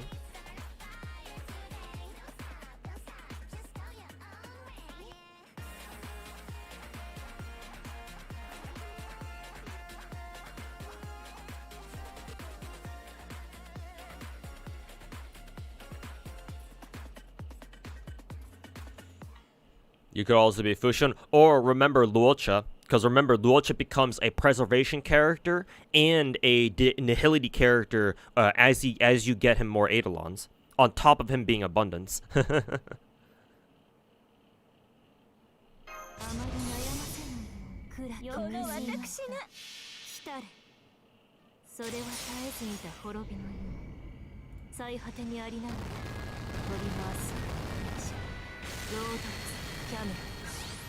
Kit is subject to change, yeah, because obviously she's still in beta, and MiHoYo could always change it last minute.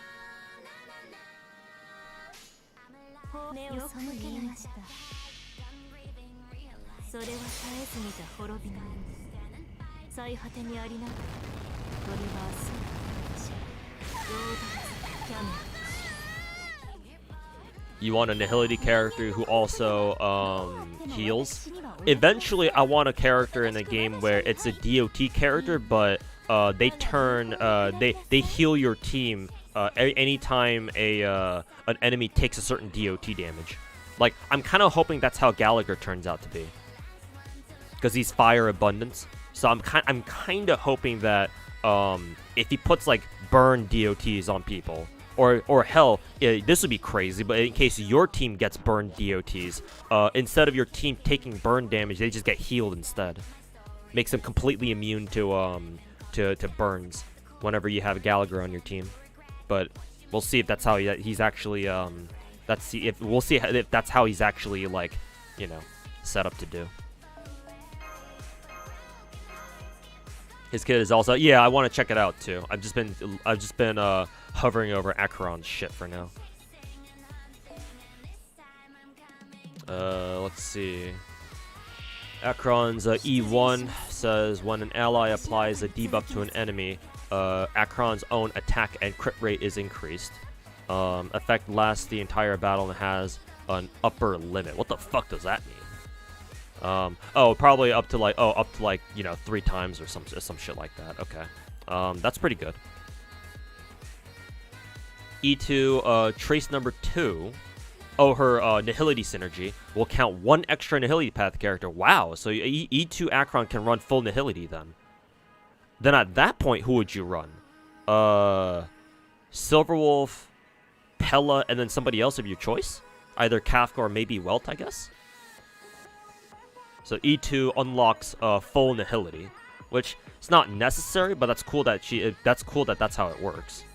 And then when Acheron's turn begins, she gains an energy point for free. Okay. And then E4, when performing ult, when she ults, all targets will receive increased ult damage for some turns. I assume that's a global debuff, which would be pretty cool if that's how it works. And E6 is Acheron's ult damage is increased further, and then her normal and skills will be regarded as ultimate damage. Wow, okay. Her E6 seems crazy. Damn, son. Where'd you find this? She's definitely using that new diva. Yeah, for sure, for sure.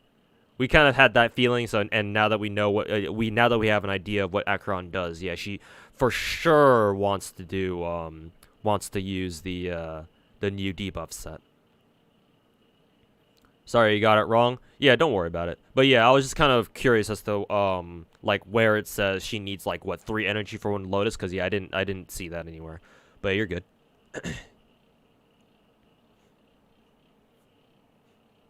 What's the closest game to Star Rail?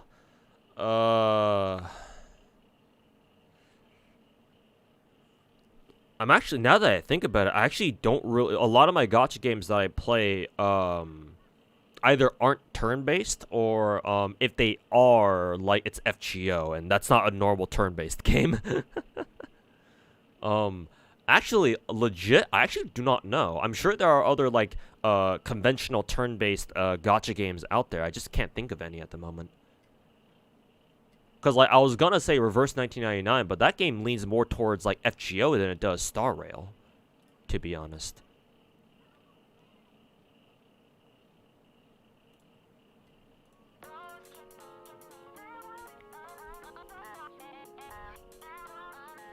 We had, like, Tails Crestoria before the game got shut down. Oof. She is the character of all time. Seriously, man. Acheron's E6 seems actually legit seems pretty dope. Cause like that'd be so fun if you can use Acheron's normals and or basics and skills and have them deal ult damage too. Like her E6 is genuinely pretty fucking busted, I think. And we'll see how busted it really is, but I think Acheron, you can afford to use Acheron as E0. I think Acheron should be pretty free-to-play friendly, because her first 2 Eidolons don't really seem like busted. Like they're good, but like especially her E1. Her E1 is definitely great for building, for stat building. But like it's not necessary, especially because we have the debuff set, the debuff crit set with Panacony now. So yeah, like neither of her first 2 Eidolons seem like that great. Like they're good, but not like must. They're not for contention for like, oh, should you roll her first Eidolon or second Eidolon versus her light cone? I think Acheron should be an pretty easy character to roll for. Just roll her E0 S1 if you can help it, or if you can't go for light cone, just go for a single Acheron. You should be fine. Acheron E6 is gonna be disgusting on Erudition SU.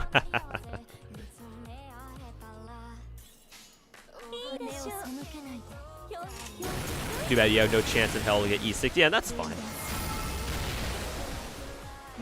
Most people won't anyways, so, you know, you're not alone.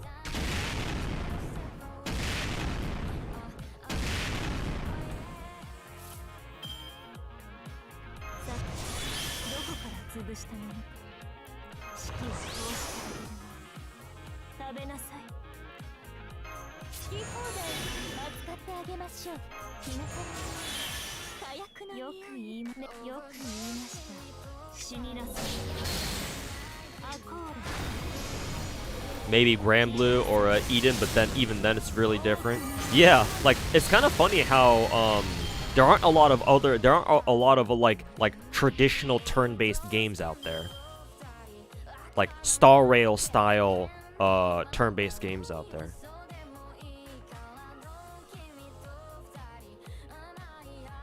Maybe there are, I just don't know about them. And we just don't know about them. But. Happy early Valentine's. Hey, happy early single awareness day. Oh, you got a job yet? Not yet. Tomorrow I'm going in for an in-person interview to a place where I've been interviewing for the past couple of weeks. And yeah, hopefully I'll get an answer for them then. If that doesn't work out, I've applied to a couple more places over the past week or so, and I'm hoping to get an answer from them. If not, if the current place I'm interviewing at doesn't work out. But no, unfortunately not yet. Still struggling. Still on the fucking struggle bus. Maybe Octopath Mobile. If that has a more traditional turn-based gameplay style, then sure.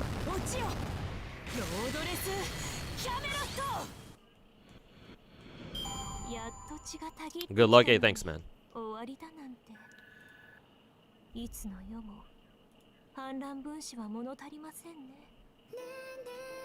Anyways, let's take a look at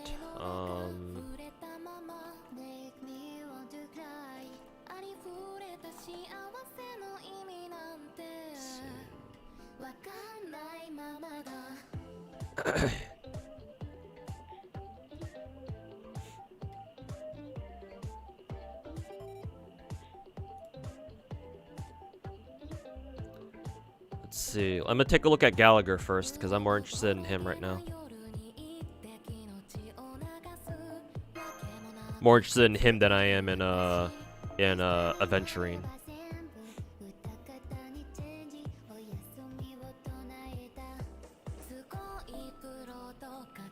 All those interviews and in-person interviews just to not get hired. I mean, shit, man, that's what happens. The current job market is fucking trash right now, so.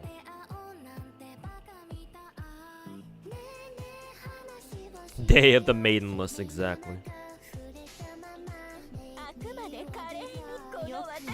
You watch my videos as a motivation to whale. I mean, you have to watch somebody else to get yourself to whale, then I'm not sure how good of an idea it is to whale on Gacha games to begin with, but I mean, hey, I'm glad I can be an inspiration to you at least.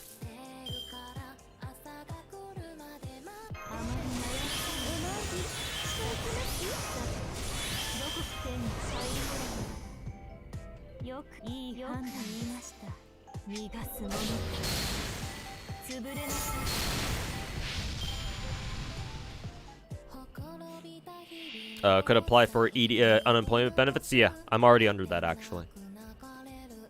It's a real lifesaver because that means I don't have to. If I manage it well, that means I can make the EDD money last for up to 5 or 6 months of just taking care of like groceries and like just everyday living expenses and shit. Gallagher sounds like an offensive healer. Yeah, for sure. I'm hoping that's how he turns out to be, but let's see.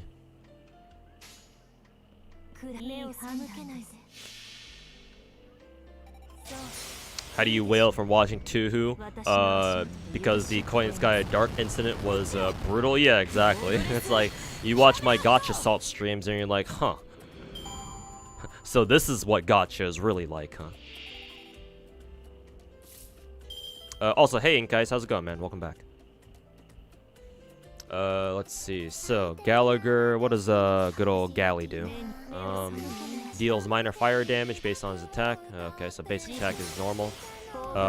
Oh, he has an enhanced basic attack. Alright. Cool.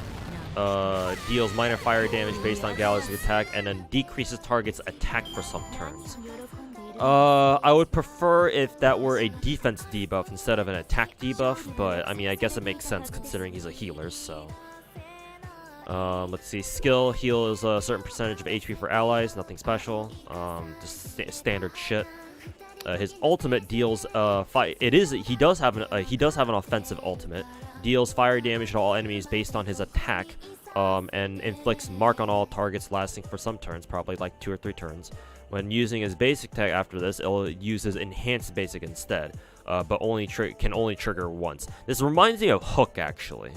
Yeah, reminds me of Hook, because doesn't Hook work the same way? After Hook uses her ult, her skill gets enhanced once, or something like that. Alright.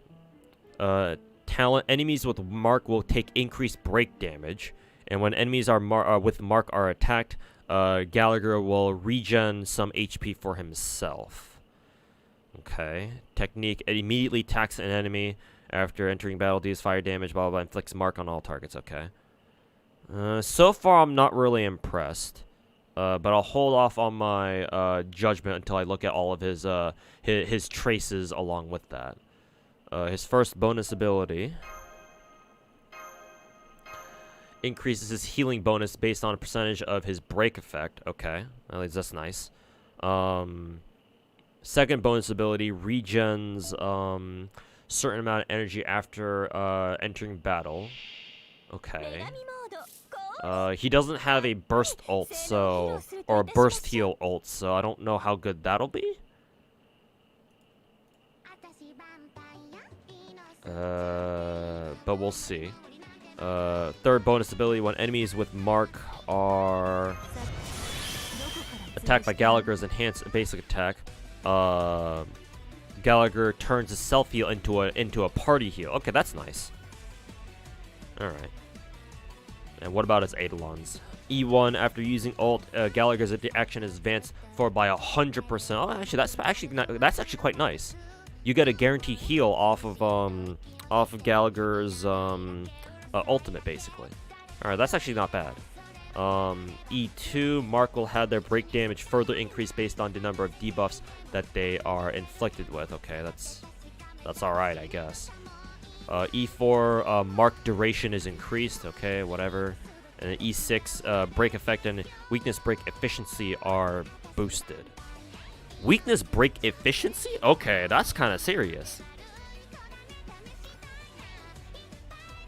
Yeah, actually, E6 Gallagher actually might be pretty good. Because if he's getting a toughness break efficiency buff, yeah, that's actually pretty damn good. Because his ultimate is offensive, or it deals damage. So, yeah. Gallagher might actually help break enemies a lot faster. Okay, then okay, now his kit's starting to make sense. Alright. But it's kind of gated behind his E6, unfortunately. Kind of. Okay. Gallagher is not bad then. I wish he did some things a little differently, but his overall game plan is still solid. He's only a 4-star, so what did you expect, I guess? Okay, well, Gallagher is solid. Nothing like super busted or super special. Just he has a solid game plan, and I can appreciate that at least. You know, our first fire abundance character, so he'll hold the fort until we get somebody better, I guess. Psst.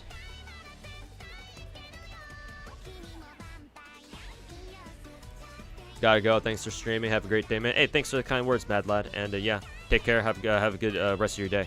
And we'll see you next time.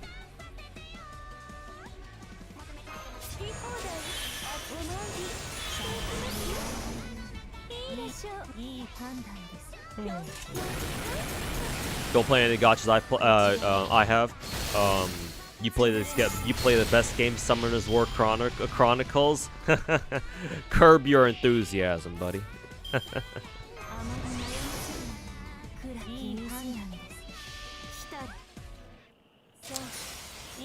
Remind yourself that all gacha games are complete garbage.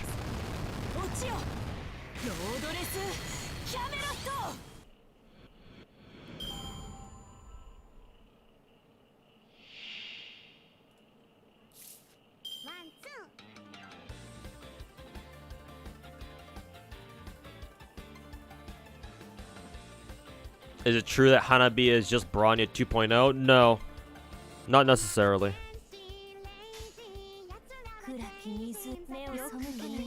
She's a little different.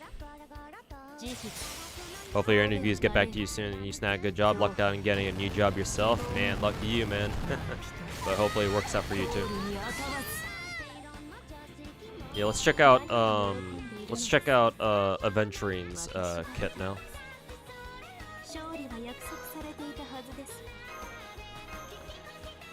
Alright. Basic is normal. Nothing special. It does scale off of his defense though, so that's good to see.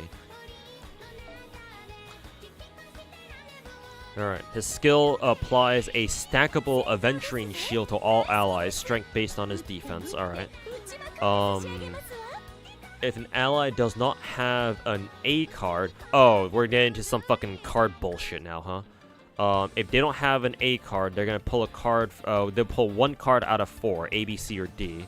When the Aventurine shield expires, the card will also disappear, alright? His ult obtains a random amount of coins. What the f- How many resources does this dude fucking have? Obtains a random amount of coins. Deals imaginary damage based on defense. And has a chance to increase a target's incoming crit damage for some turns. Crit damage of this skill can be buffed by the effect of this instance. What the fuck does that mean? Okay. When allies protected by Aventurine Shield performs an attack, Aventurine gains 1 coin. When allies protected by Aventurine Shield suffers an attack, Aventurine also gets a coin. If a character has an A card, he gets extra coins. When Aventurine has 6 coins, he consumes all 6 to unleash coin attack, which deals multiple instances of imaginary damage to random targets. Oh, this is a follow-up attack. He has a fucking follow-up attack. With a chance to lower target's EHR. Reduce the target's EHR? Huh? Oh, so it's like an offensive effect res, pretty much. Then all allies under Aventurine Shield will discard their card and pull a new one.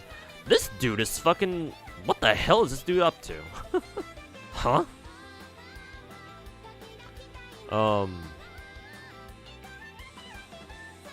Also, what the fuck is the point of allies having a B, C, or D card then? If his effects only trigger off of them having an A card.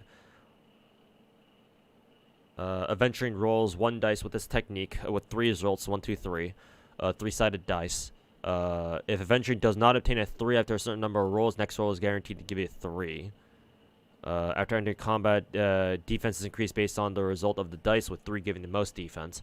After entering battle, also applies Aventurine Shield to all allies and lets all allies pull a card.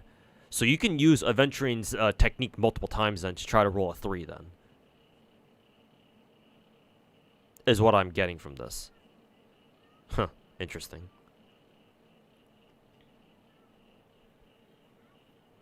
More enemies take more crit damage from his ult from what you understood. Yeah, but it says they have a chance to, so it's not guaranteed. So perhaps you wanna run some EHR on him too. Yeah, because it's chance based. It's RNG, so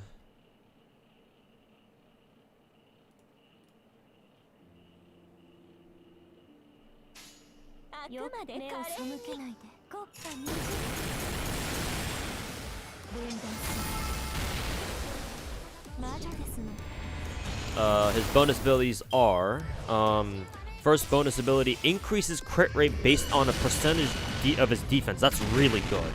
Holy shit, that's a great first bonus ability. Bonus ability 2, allies are protected by Aventurine Shield will have increased effect res. That's very nice. So that should synergize with Aventurine's whole EHR debuff that he gets from his follow-up attack, I'm assuming. I assume that's his follow-up attack. Has to be. What else can it be? Third bonus ability, after performing coin attack, stacks 1 shield for allies, and stacks an extra amount to the ally with the least shields. Okay. I don't really know what it means by stacking shields. I don't think the leaks here really explain that very well.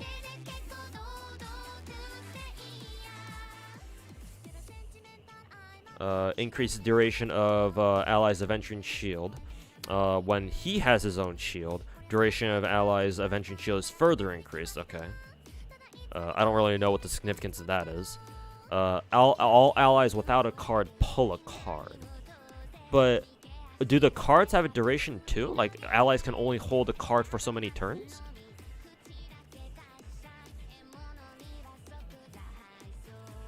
Oh, they lose their card when their shield expires. Okay.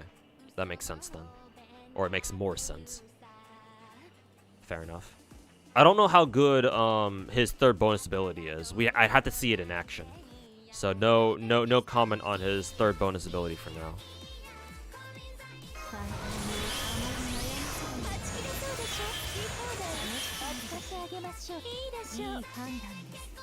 His Eidolons. E1 allies under shield with a B card will have their crit damage boosted. Oh, okay, so now we're getting to the other cards then. But it's specifically only with a B card. Will have their crit damage boosted. But allies with an A card will get an even bigger crit damage boost. Okay, that's fine then. E1 seems pretty good. E2 increases coin attack's number of attacked instances. Okay, so just higher hit count. That's really good. When performing it, his defense also increases for some turns. Alright. E4, after Aventurine performs a basic, he will now perform a follow-up attack, dealing imaginary damage based on the sum of all his allies' shield HP. But how useful is that gonna be? Because, like, wouldn't you always want to use Aventurine's skill instead? What's the utility of him using a basic attack over his skill? Curious. E6 increases Aventurine's increases his damage dealt based on the number of allies protected by a shield. Okay, so just nothing too crazy, I guess. Huh. Aventurine is fucking weird. Yeah, we need to see how his resources perform in game. Like some of his kit is really good. But it's weird. We need to see how his cards and his coins work in actual combat. Or like in actual gameplay. So yeah, Aventurine's kind of weird. But I mean, hey, we get another shielder and he actually scales off of defense this time, so that's good. That's nice. That's nice at least. Yeah, gambling in our gamble games. A different kind of shield, maybe, perhaps. Yeah, I don't really know. I don't know what to make of this, or I don't know what to make of his kit just yet. But yeah, I'm assuming we'll find out once, you know, once we actually play, once we actually get him.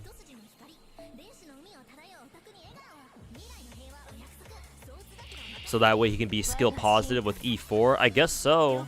But if he has to get to E4 to be able to become skill positive, then I don't know, man.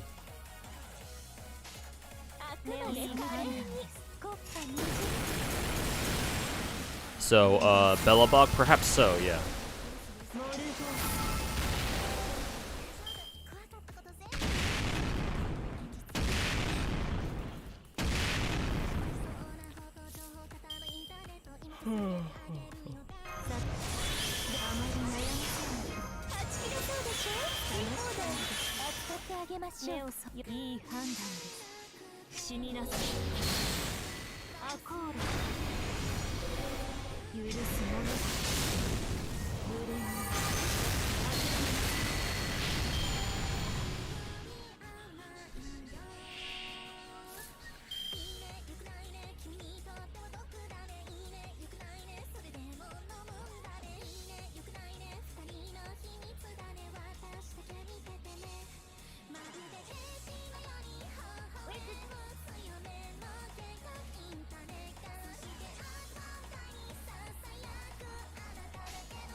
But yeah, they all look interesting. But yeah, naturally, I'm looking forward to Acheron the most.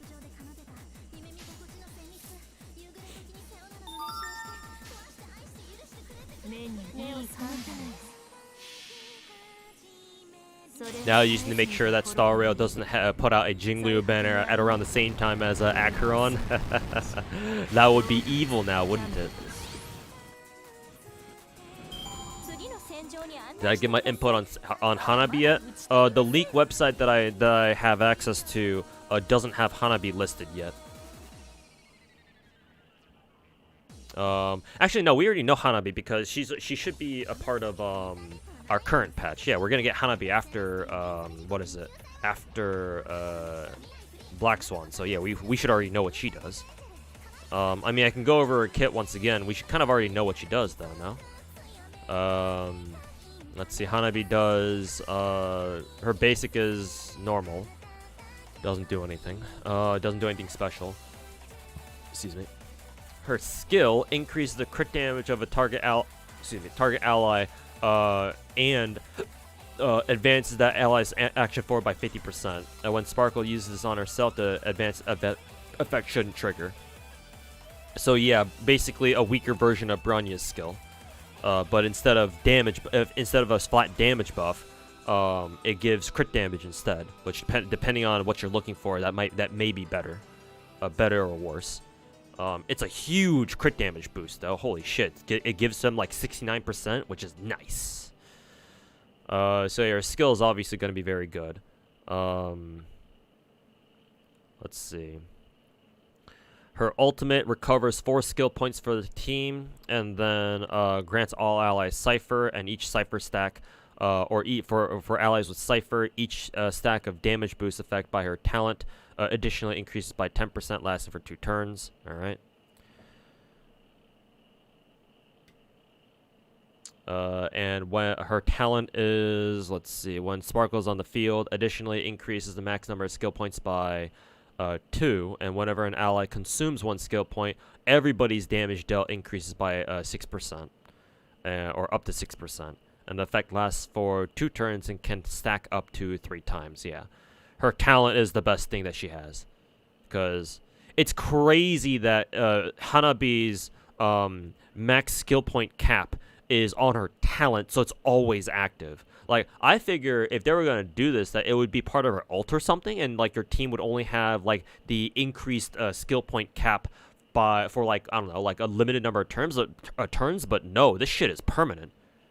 Like, you just use Hanabi, and you just have Hanabi in your team, and like your team can have up to 7 skill points. That's fucking insane.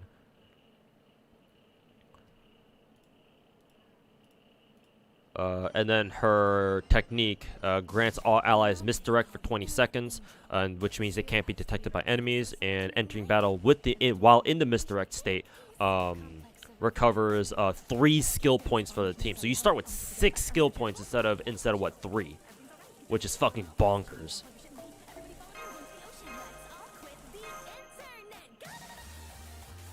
And then her bonus abilities are whenever Hanabi uses her basic, she generates 10 energy flat, or she additionally generates 10 energy. So it's like she's using her skill all the time. So that's good. Especially if her ultimate is actually pretty expensive. Which I actually don't know how expensive her ult is, actually. Actually, maybe I should check. Does it say? It is. Actually, no, her ult isn't even that expensive. It's only 110. So yeah, she shouldn't have that hard of a time getting it back. Thought it was gonna be at least like 130 or some shit, but no, she only has a 110 ult cost. What the? Now what do they mean by this? Hey, Avemore, welcome back.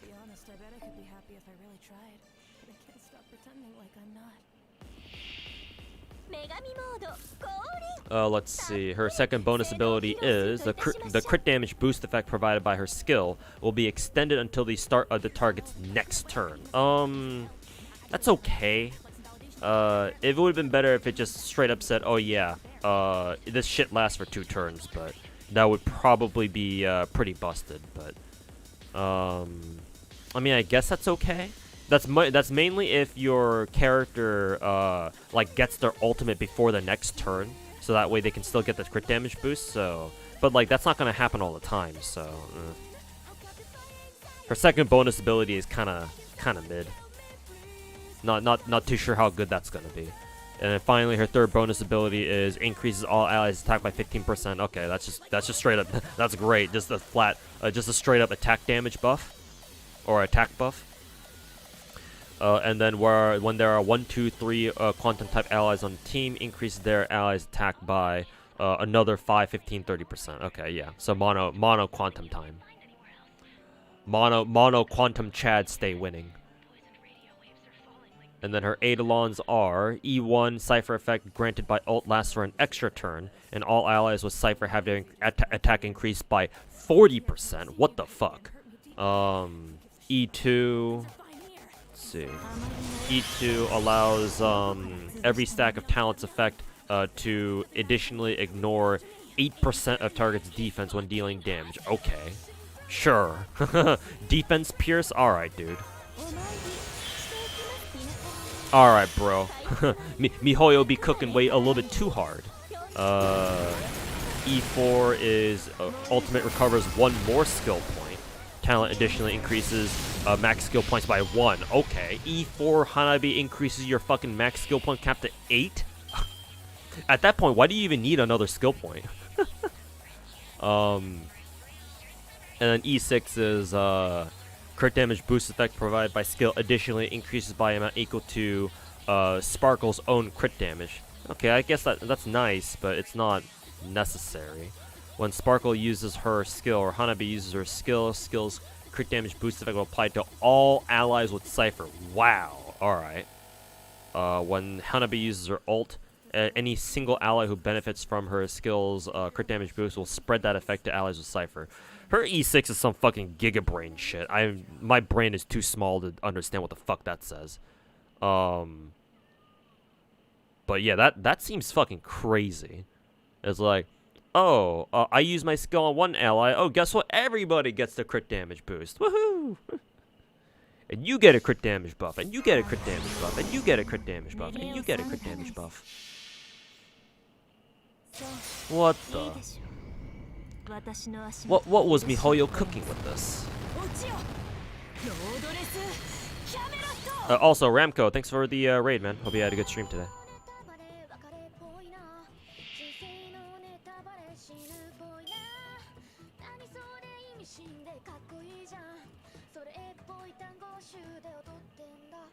Now, what did they mean by this? Let's see. Is Hanabi worth getting if you don't have DHIL and won't use Chingche? Yes, I still think she's absolutely worth getting. Effectively, if you run Hanabi in a team that doesn't have DHIL or Chingche, effectively what that means is you are never running out of skill points.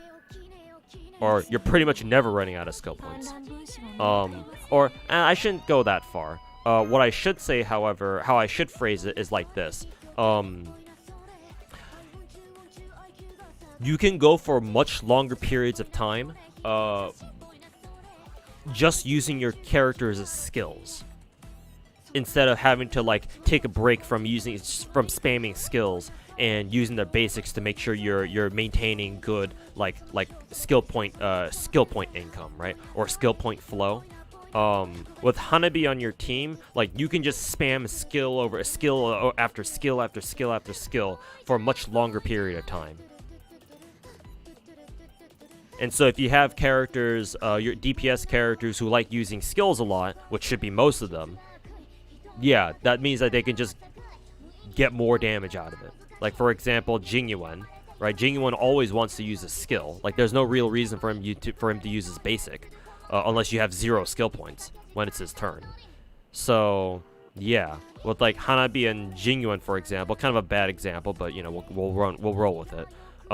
Yeah, that means that Jingyuan can just keep using a skill over and over and over, and without him having to worry about, oh, okay, like I need to not use skills for these other characters, so that way my Jingyuan can use a skill. No, you can just spam skills all day, or more often at least, you know.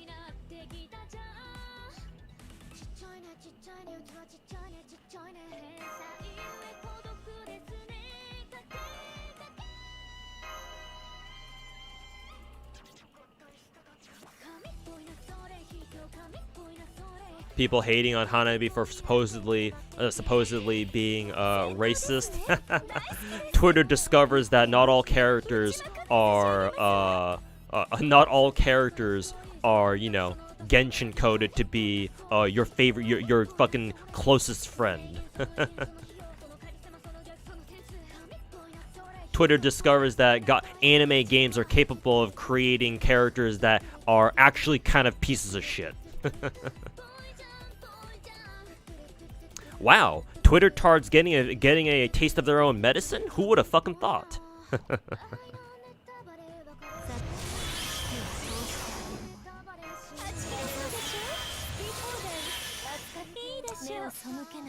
Who would have fucking thought? DHIL is fucking busted with her? Yeah. It's kind of the obvious one. Chingcha even more so because Chingcha is actually quantum. So she'll benefit from the Hanabi's quantum synergy.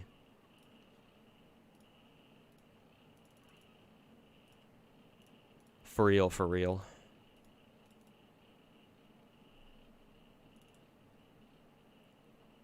But yes, like it should kind of be obvious by this point that Hanabi is kind of a piece of shit.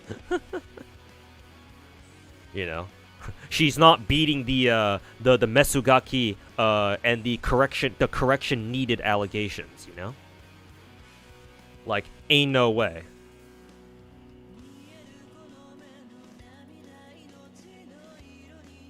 Remember the shit show that Eula caused when it turned out that she was a descendant of slave owners? Yeah, exactly. And at least with Eula, it wasn't like she herself was a slaveholder, right? It was her ancestors. She had nothing to do with it herself. And Twitter fucking still imploded over her ass anyway.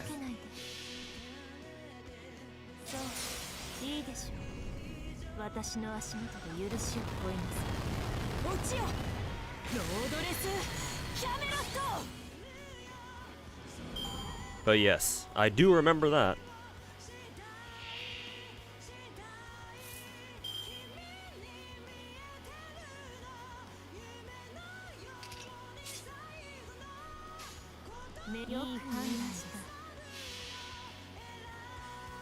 Correction. Oh yeah, baby. Some of you guys are into that. Correction needed.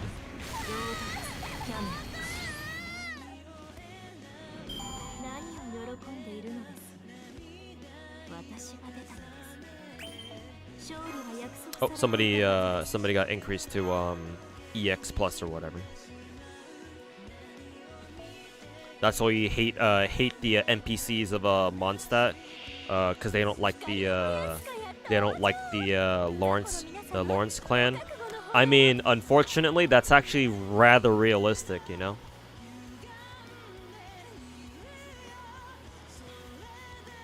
Like, unfortunately, we still have parts of the world where, you know, societal conventions and societal norms still, you know, reign supreme.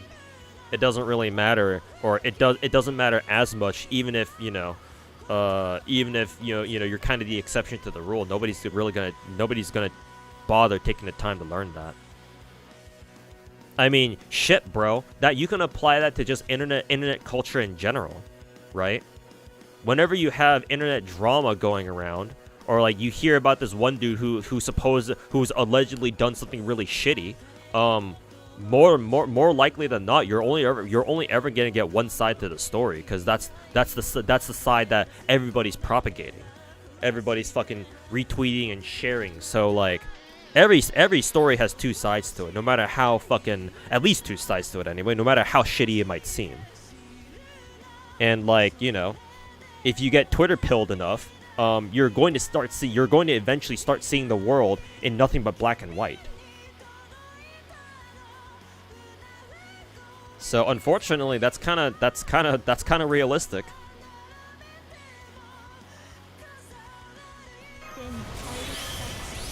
Doesn't really matter if you have good intentions or whatnot.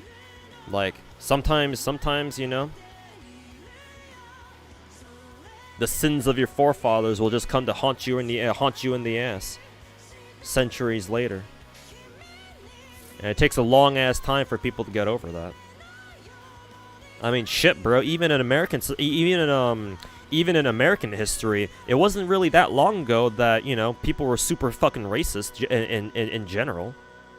It wasn't that long ago that, you know, that people had to fucking fight for their civil rights, you know?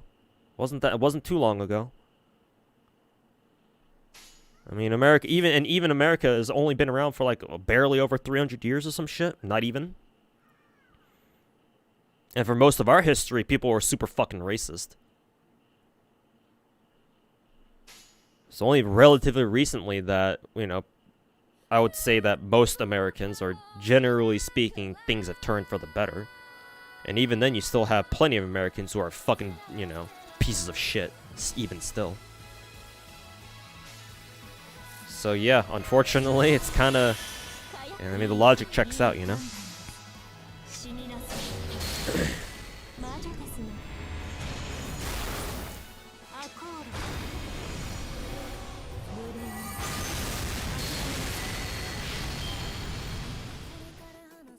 What the fuck are people mad about Topaz about? The only thing I heard about people being mad about Topaz was that they nerfed her ass.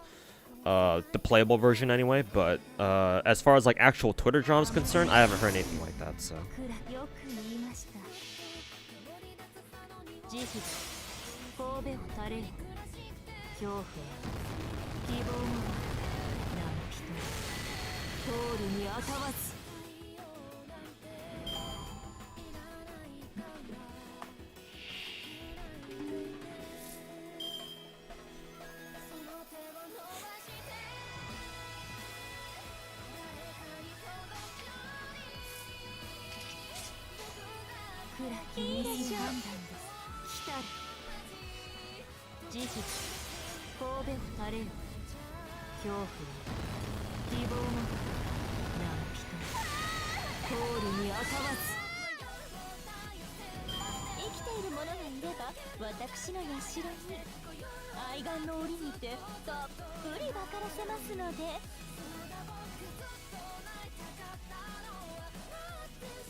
Okay, let's see how many points we got. We're almost at 2 million.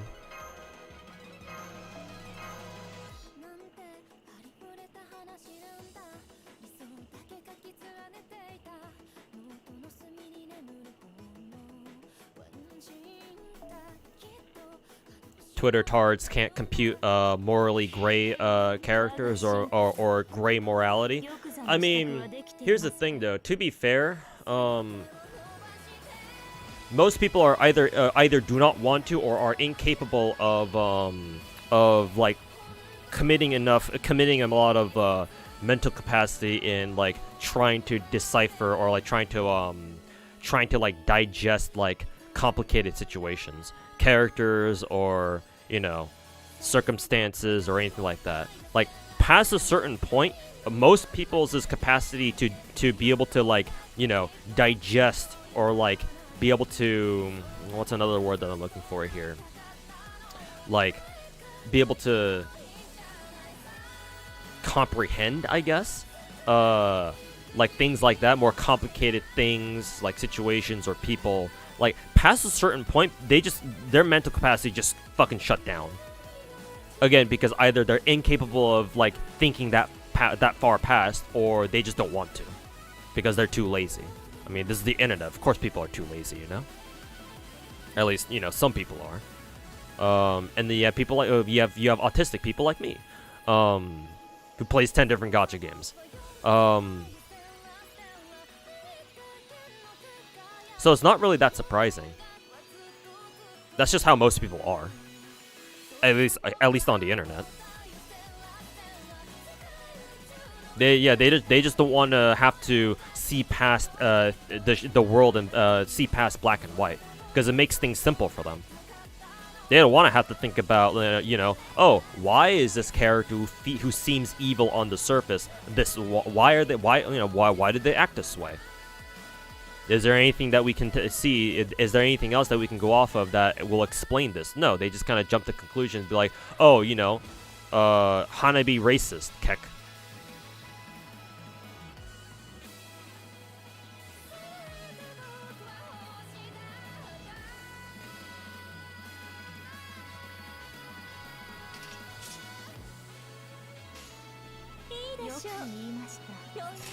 They nerfed her ass in Star Rail, yeah, which is pretty scummy. Playable Topaz does not have anywhere near the fat ass that she does as an NPC, or what they teased.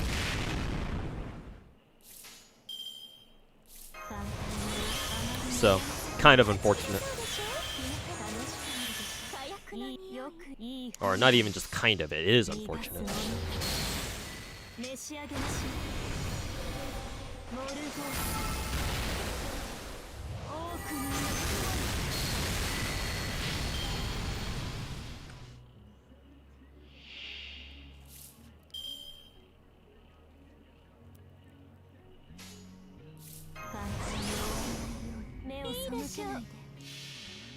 Hey, too, besides raids, is 90 plus best place to spend teapots. Currently for this Valentine's event, it should be, because the Valentine's event specifically gives you a bond bonus.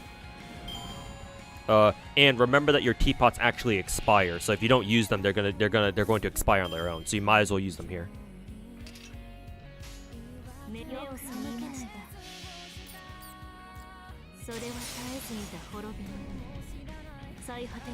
Remember what they took from us from with the Rosaria? Yeah, exactly, man. That's why you love Japanese gacha games. Yeah, because for the most part they don't, you know, need to censor themselves.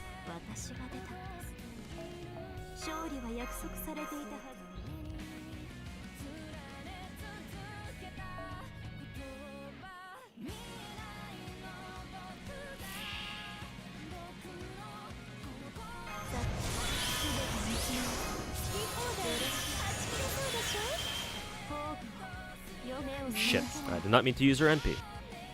That's a reset.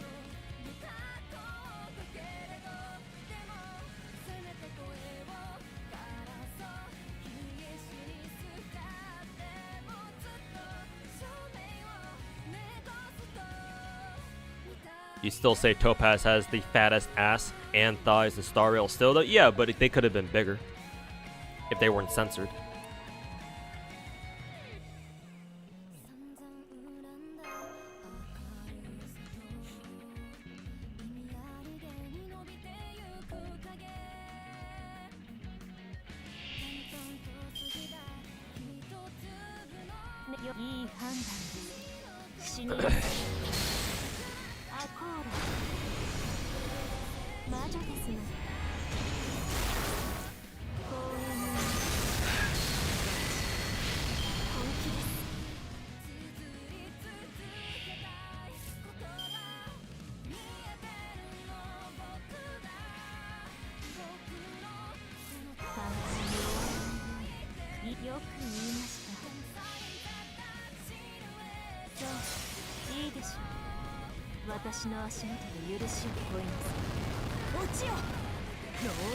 True, yeah. We could have had an even fatter ass. But, you know, Chinese gacha game and all that, so.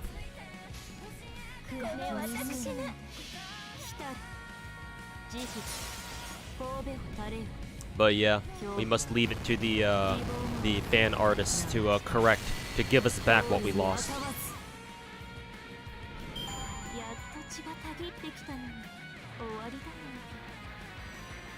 Nice. Bond 9 on Musashi, finally.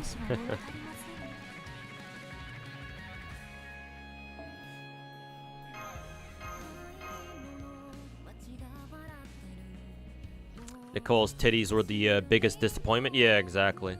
I saw a comparison on Twitter or somewhere, I forgot where, that compared Nicole's old like menu animations when you select her in like a menu or somewhere, compared to now, and like, yeah, the difference was very disappointing. It's like, now, why would you take this from us?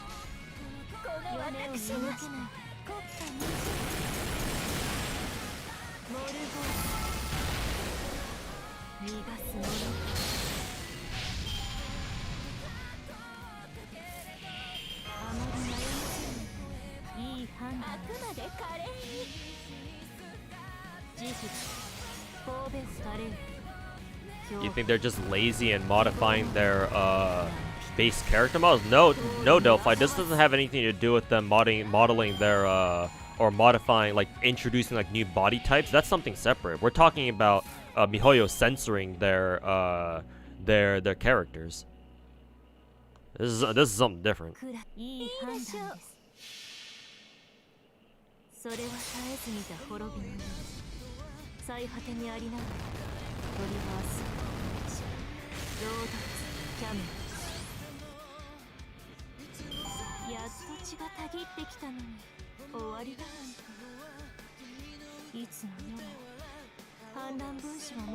Oh, excuse me.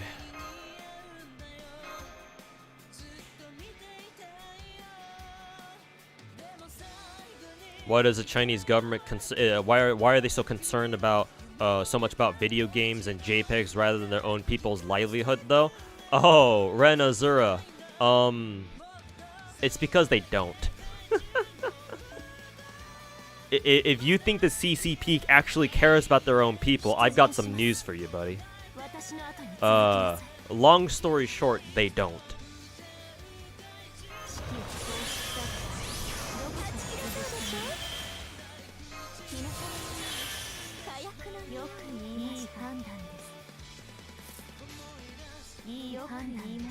Just in case, I think I'll do this.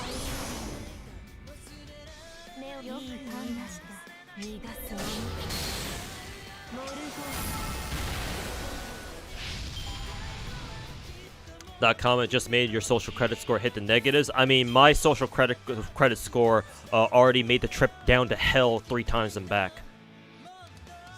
So I'm not really worried about that anymore.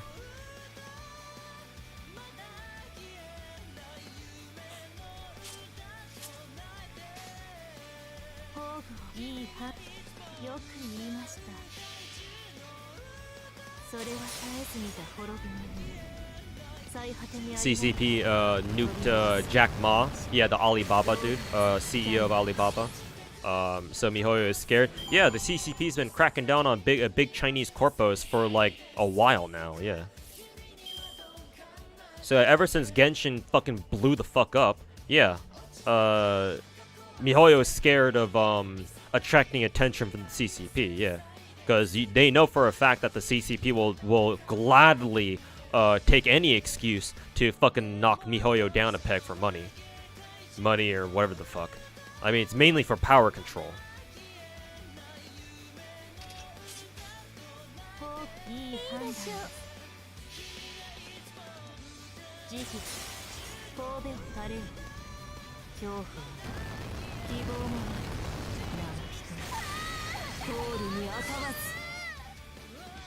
Part of the reason why they moved, they opened a shell company in Singapore. That's partly to do with it, yes, I agree. The main reason why, however, is so that they can keep the money they earn overseas outside of China.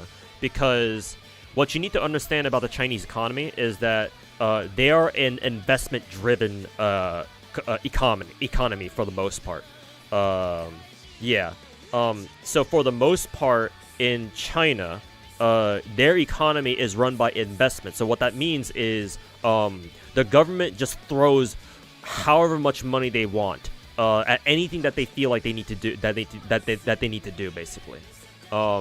Their whole model is predicated on the fact that there's so much investment money just kind of sloshing around the system that you just have cheap capital everywhere. So businesses and corporations can just do whatever the fuck they want, pretty much. And that's how China's economy got so big over the years, because they have limitless. They essentially had infinite money, because thanks to all the foreign capital that the foreign money being invested into the Chinese system, right? But what the CCP also does while doing that is that they lock up their system, their economic system, so that the average Chinese person's money cannot flee China. All their people's money is contained within the country. So that way they can't like invest it safely elsewhere in other parts of the world. Because if they did that, if they allowed that, every time the CCP opens up their country, their economic model, or their economy, so that their people can start sending money overseas, everybody starts doing it because nobody wants to put their money in China, in their own country. They would rather have their money outside in safer, harder assets abroad rather than China. So it makes perfect sense that MiHoYo made Cognosphere based out of Singapore because, you know, that's how they keep their money that they make outside of China, outside China. So that they don't have to bring their money back inside China because they don't want to do that. That and Singapore is one of the closest allies of the United States, so you know that the CCP isn't going to touch Singapore. At least, you know, they're not likely to. I mean, they have their eyes on Taiwan at the moment, so you know. Usually, they have a good. Yeah, Singapore's got a good chance of not getting touched by the CCP at least.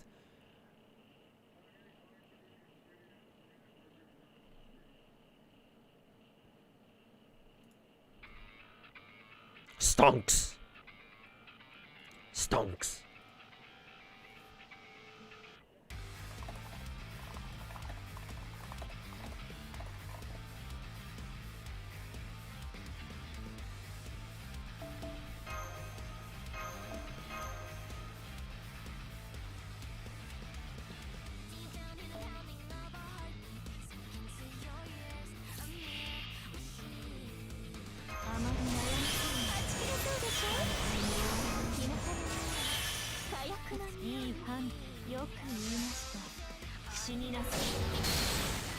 But yes, like the single biggest buff to MiHoYo's game development capability is if they moved out of mainland China, or if they were never Chinese to begin with, but here we are. Basically, the CCP is a very closed market that only works because it's huge. Essentially, yes, I'm sure I'm missing a few details here because I'm not really an expert on it. I'm just regurgitating what I've heard, what I've looked up and researched on my own. But in generally speaking, yes, that seems to be the case.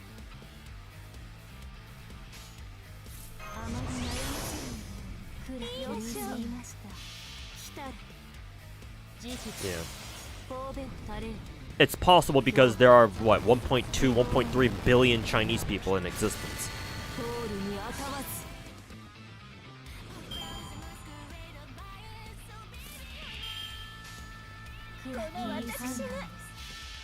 But, yeah, that's sort of the general picture over there.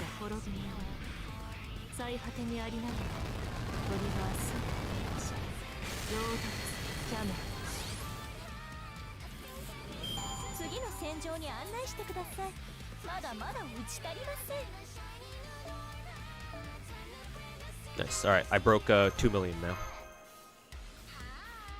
Why can't MiHoYo just move? Oh, it would be national suicide. If MiHoYo were to move their company overseas and just relocate out of Shanghai, oh, their Chinese players, the little pinks, would fucking riot.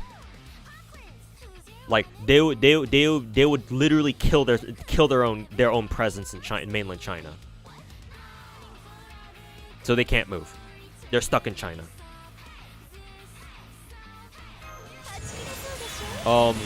It is possible. For example, I believe there's one Chinese gacha game publisher called YoStar, who's the publisher for at least like half my gacha games at least.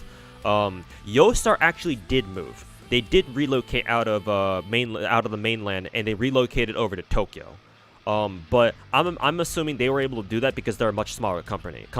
If a company the size of, if a studio the size of MiHoYo were to relocate over to Japan of all places, or even worse, Taiwan, yeah, no, that would be national suicide.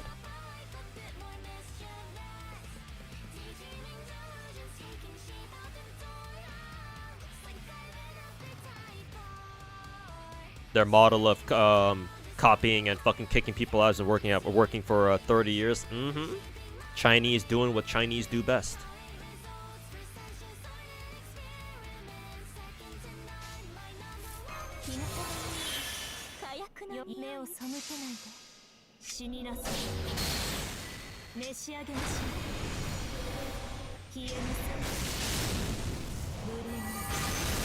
Yeah, MiHoYo is stuck in China.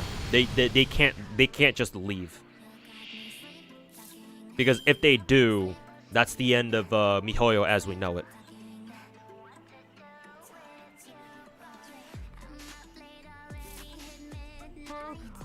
Let's see. Oh, I need to see this.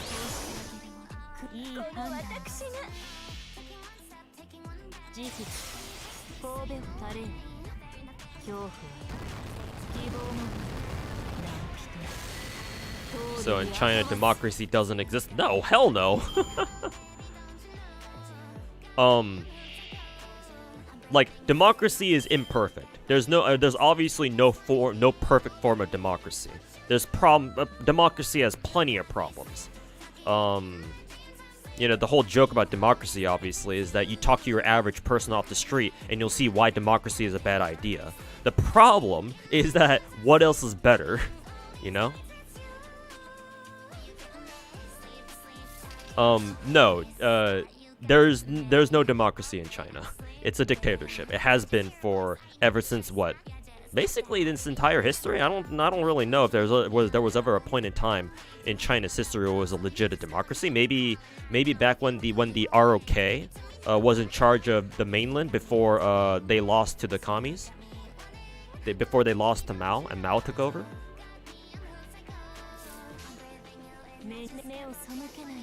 But yeah, no, democracy was never a thing in China, outside of like that one small period of time.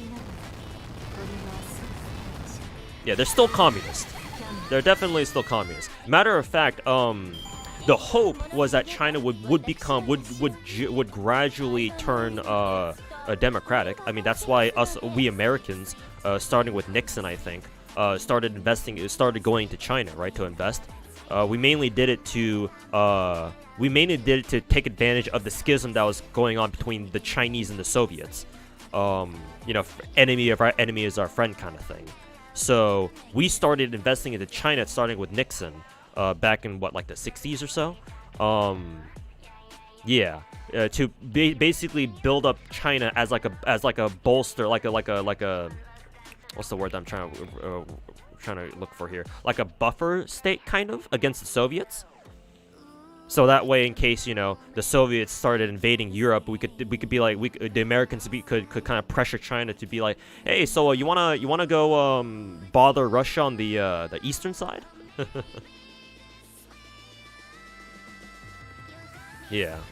The hope was for decades. The Western hope was that, yeah, China's communist, but if we help them build up their country and, you know, we help build up their economy and shit like that, then eventually they'll shed their commie ways and they'll start leaning more towards, you know, a more capitalist system of economies, or a capitalist economy. And then eventually, you know, they realize, oh, having money is great. Let's make the full transition to democracy. But that was hopeful. That was wishful thinking, obviously, in hindsight.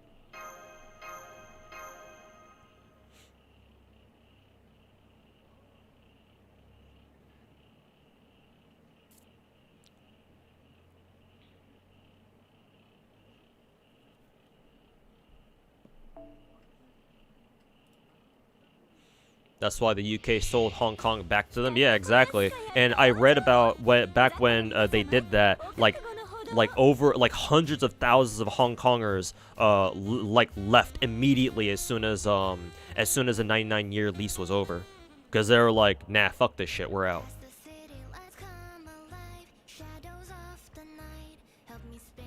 To be fair, things didn't go to shit until about 15 years ago. Yeah, true. Yeah. Before Xi Jinping took power, yeah, they were actually they were on the right track, to be fair. Well, they had some road bumps like the fucking Tiananmen Square massacre, but yeah, overall, China's like general trends were pointing towards like, you know, like a more open economy, a more open political, you know, atmosphere, that sort of thing. Like there was hope. And then Xi Jinping took over.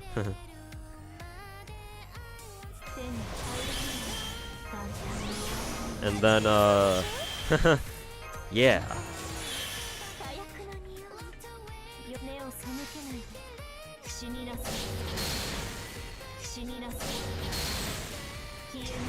Yeah, economically, they can transition to capitalism, but socially they stick around being communist for a while. I mean, to be fair, like for example, Vietnam is still technically communist, I think. But we're cool with them because, you know, they're not running around causing trouble.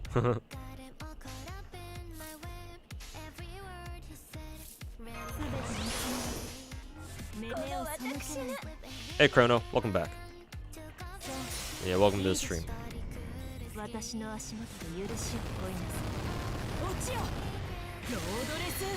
It also sucks to buy games here in Argentina on Steam because there's like a fucking 120% tax. Yeah, I don't know what the fuck is going on with that. I mean, Argentina has some problems going on right now too, because they're trying to who is it? The new Argentina's new president is trying to get rid of their own peso, I think, in favor of dollarization, and the transition is very rocky to say the least. But I mean, I guess that's kind of what you'd expect, though. But China hates Vietnam, though. Politically, the Vietnamese fucking hate the Chinese. The people probably the people probably don't really care that much. They're probably chill in general, but politically and historically, Vietnam fucking hates China. I'm not too sure the other way around. It's not that China hates Vietnam. It's that the Chinese are, like, they hate everybody. Well, hate is not the right word to use here. The Chinese think that they're better than everybody is more accurate. Like, the Chinese people, like, politically and to a certain extent, like, socially are quite arrogant. Politically, they are very arrogant. Like, there's no fucking doubt about that. You know, the whole wolf warrior diplomacy bullshit that they got going on for a long ass time, you know? But on the topic of Sino-Chinese relation or Sino-Vietnamese relations, like, China's been trying to improve their relations with Vietnam. I mean, Xi Jinping had a trip down to Ho Chi Minh City not too long ago. I think sometime last year. But yeah, like they're trying. China realizes that that the Americans are setting up a system of alliances that are basically boxing them in. I mean, they've been working. We Americans have been working on this shit for a while. The whole AUKUS partnership. The whole AUKUS organization. It's more like an alliance, not really a formal organization, probably. It's more like an informal one, maybe. And now that the Philippines are letting the Americans renew their leases on their military bases in the Philippines, specifically to counter Chinese aggression, yeah, China realizes that they're gonna be screwed if they're not already screwed to begin with. So they've been trying to improve their relations with Vietnam because they realize that like they might still have a chance with Vietnam. So that way, if they can if they can like make a deal with Vietnam, then at least they don't have to worry about the Vietnamese coastline being hostile to them if they're trying to like send their boats around places, their navy around places. But like the Vietnamese are very like they're not really that interested politically. They're just like, yeah, whatever. Like we still remember the shit you tried to pull like fucking 50 years ago. Back when the Chinese tried invading Vietnam that one time. I mean, they've done that many times over the course of history, but you know, in recent times anyway.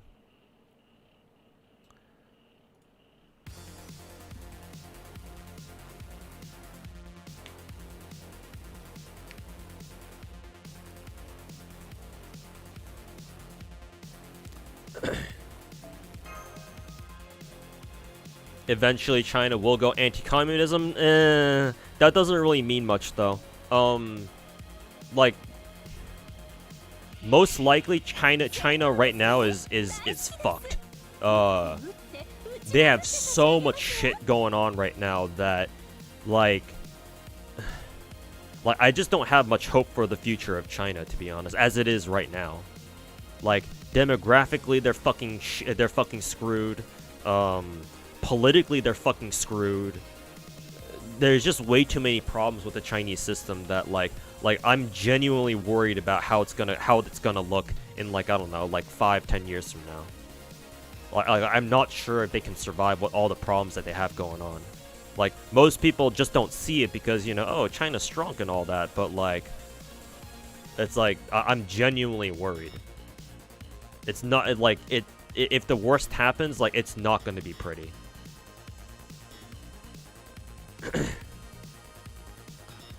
But then they also blocked several rivers going to Vietnam. Yeah, I heard about those. Blocking off or damming off rivers up in the Himalayas. And it's pissed off India and Vietnam and shit. Yeah, that's not very cool.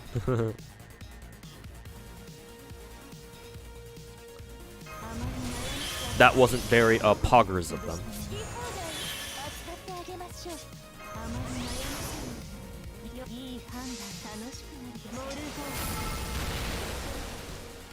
Excuse me. We've been saying China is doomed for the past 20 years, and they're still here. Yeah, true. But demographics don't lie either.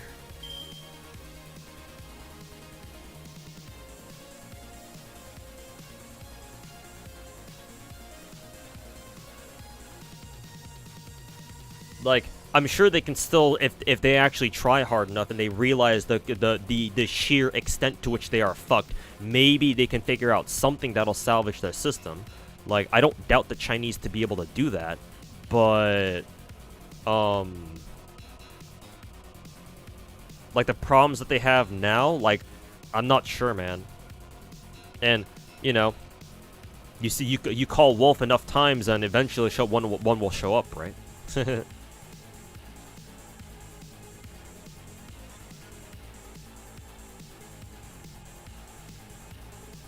Yeah, like, this time around, I hate to be that guy and be like, oh, this time it'll be different. But, like, legit, this time, like, I don't know, man.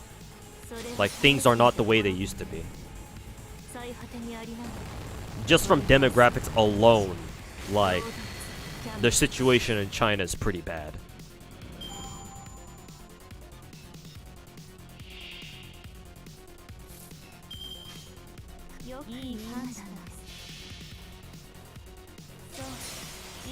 Yeah.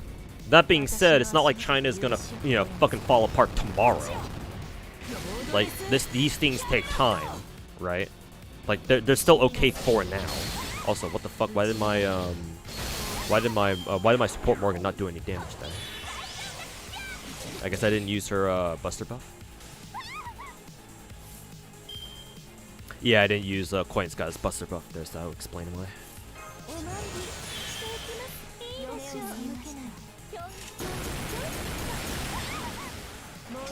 Do you think China will split into smaller countries, or will Japan or Korea try to take over parts of China? Nah. Japan and Korea will stay out of it. Like, I don't think they're gonna do shit. Korea and Japan both have enough problems as it is. Like, Korea demographically is not that much better off themselves either. Japan's been dealing with their fucking shitty-ass demographics for years now, to the point where, honestly, they could probably make something work out of it. Because they've been such demographic decline for so long. Which is kind of funny.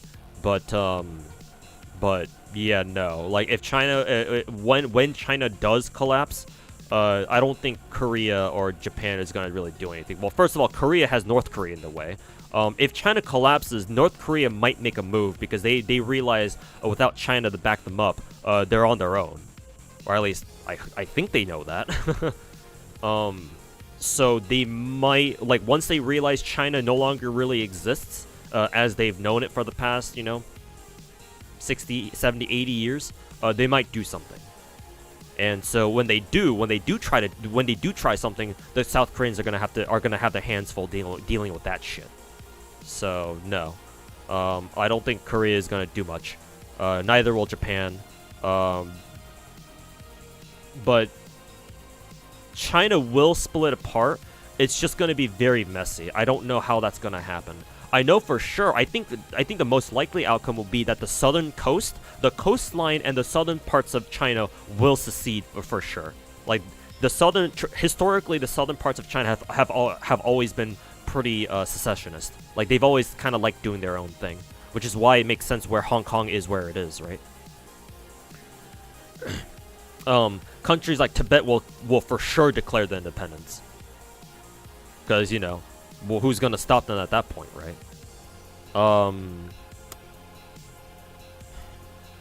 Yeah, that's how things will probably turn out looking like.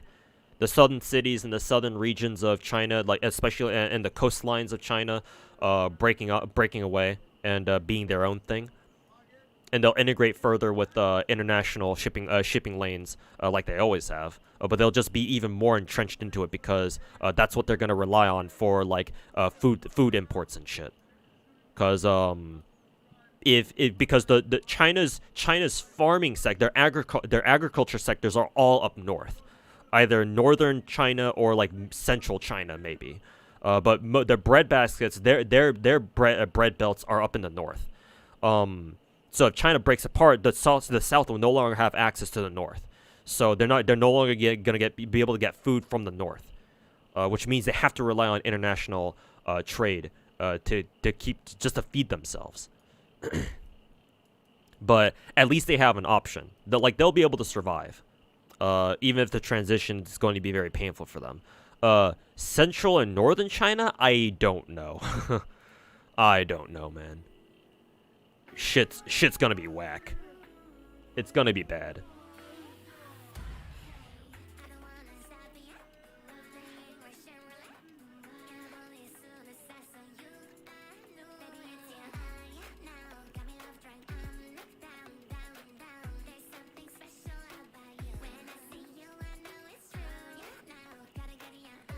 Oh, Mume and Bay are having their anatomy lessons stream.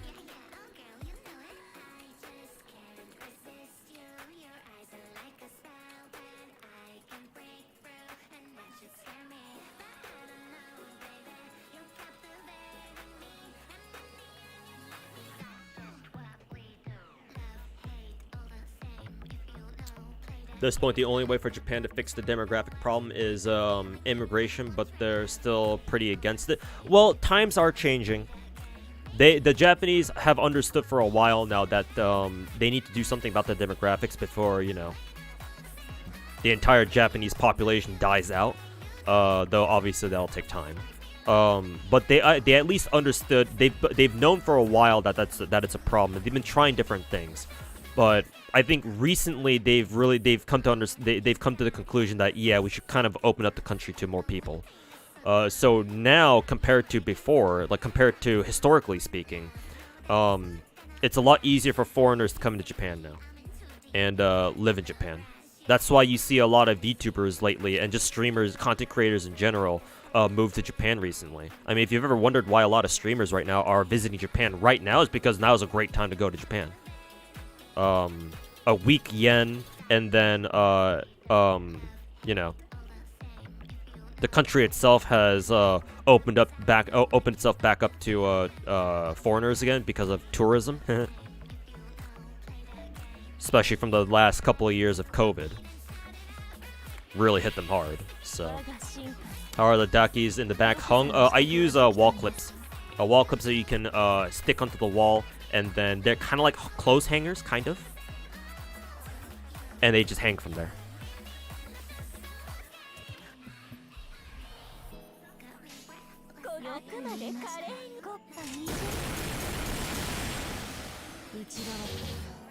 The yen is one of the weakest currently. Yeah.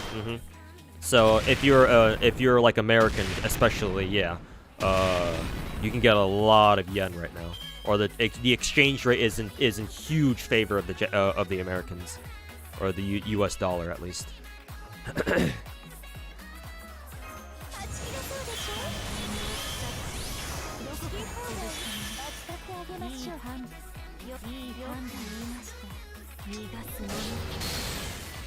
It's the people, the government understands, it's just the people themselves. Yeah, because it's hard to change, you know, years and years of, you know, societal norms and conventions.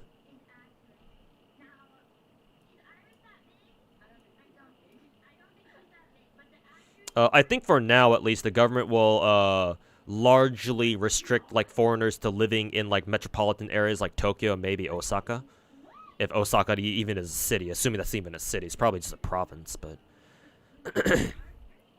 but yeah, like you can expect most foreigners in Japan to just live in Tokyo for the time being. Like you're not really gonna see foreigners like spread out throughout Japan, to be fair.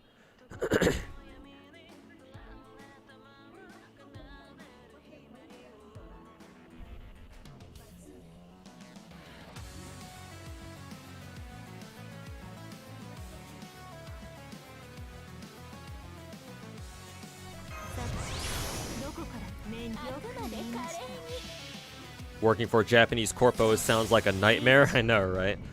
I've been told that that Japanese corpos are working on the whole like working themselves to death kind of thing. They have been working on that, so it doesn't happen as much anymore. But yeah, it's still kind of a stereotype. Excuse me.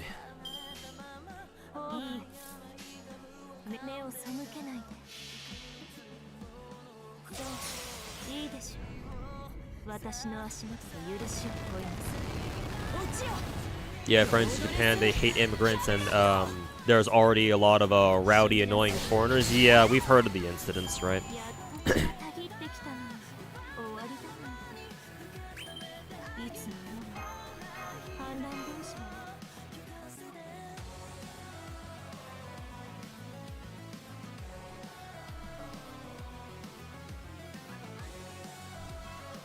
But yeah, like naturally, you're just gonna get a lot of you're just gonna get quite a few bad apples.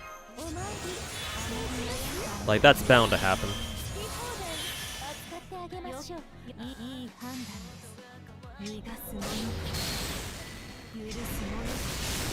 Japan's like the Philippines, where in the regard where it's fun to be a visitor, but never as a citizen.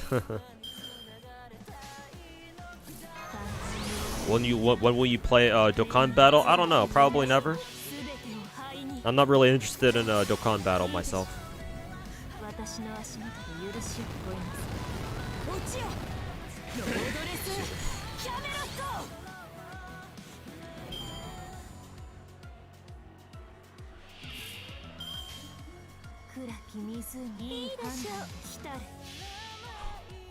But hey, to be fair, every country has their own shitty problems right now. Just some countries have it worse than others.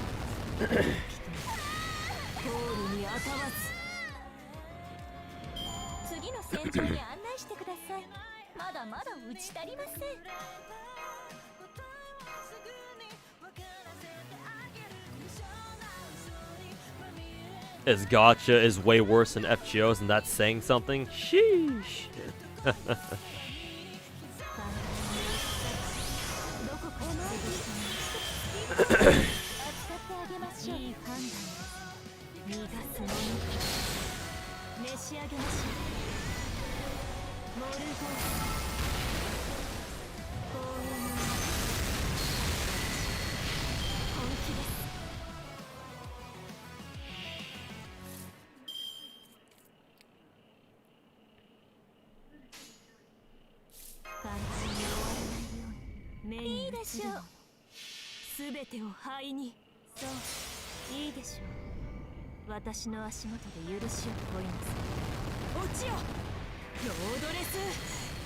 When it comes to foreigners, it's actually a lot of other Asians visiting Japan. Yeah, you have plenty of Chinese people and whatnot, yeah.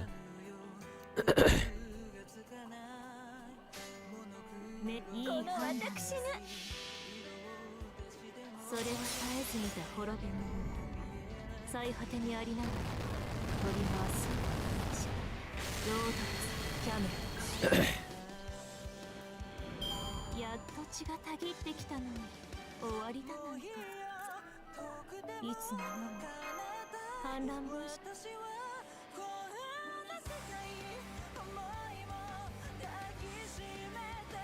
Okay, what's my point ladder at? 22.2 million?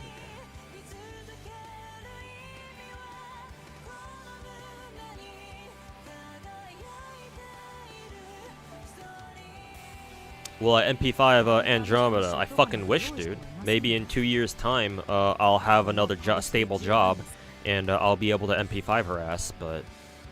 I mean, yeah, sure, I'd love to MP5 her, but... At this very moment, I don't know if I can.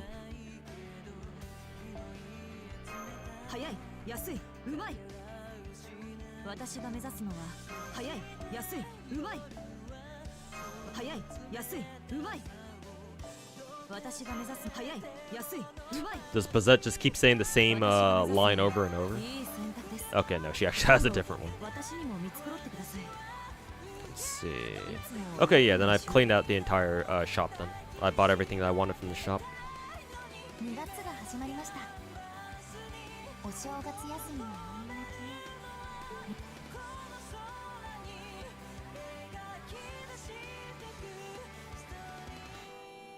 Do you think Americans will become more Latino and Asians in the next few decades? No, they won't, K-Dub. You severely overestimate how much immigration America has. No. America's population will remain predominantly white. There's so many white people in America that minorities like us Asians or Latinos or whatever, when we move into America, typically the trend is that we just assimilate into the whites eventually over time. In certain parts of America, sure, you can have like a big percentage of like minorities, of course, like in California, for example. Naturally, here in California, you'll find, you know, a nice little variety of different ethnicities and such, but predominantly, like, America is still predominantly white. So unless we get like a huge spike in immigration, which is not going to happen anytime soon, given our current given America's current political atmosphere, unless you just inject like a huge population of like minority ethnicities into like certain areas of like, I don't know, the eastern seaboard or like central U.S., like central U.S. or Midwest or the Midwest, then nah, that's not really gonna happen. No. Typically speaking, minorities just kind of assimilate into the white population of America. That's just kind of what happens.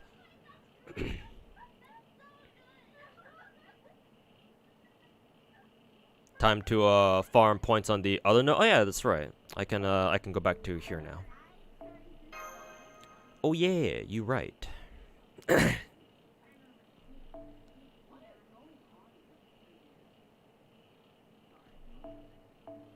Let's see. I think I can go back to using Coin Sky Dark again. Excuse me.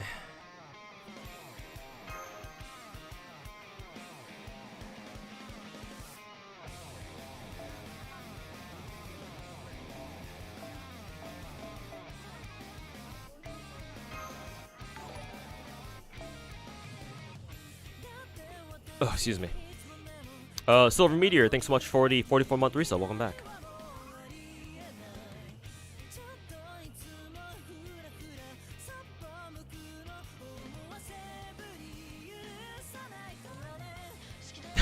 You're Spanish, but you look white as white as a sheet of paper. Oh no.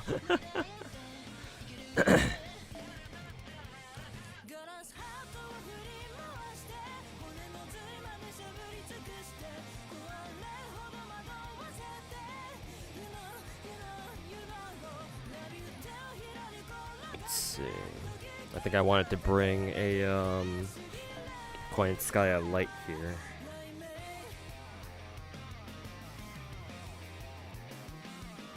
Let's see. Coin Sky's first skill should be on a. It's not on a 5-turn cooldown. It's a 6-turn, so she won't get her skill back for next turn. I don't think, or she won't get it back in time for Oberon, I think. So, unfortunately, I don't think this is going to be a consistent 3-turn.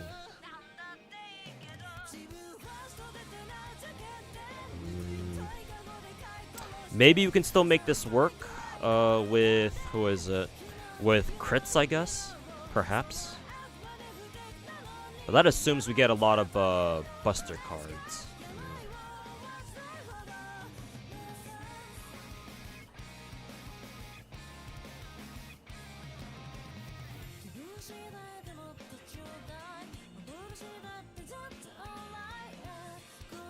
Your family immigrated from Spain. Well, if you're actually from Spain, like you're Spanish, then I mean, aren't Spanish people considered white? Like, I'm not trying to make this sound weird or anything, but like, aren't Spaniards white? Like, they're from Europe, right? I'm sure you may have some more like, I don't know, tanned people in Spain, depending on which region you go to. I'm sure, but.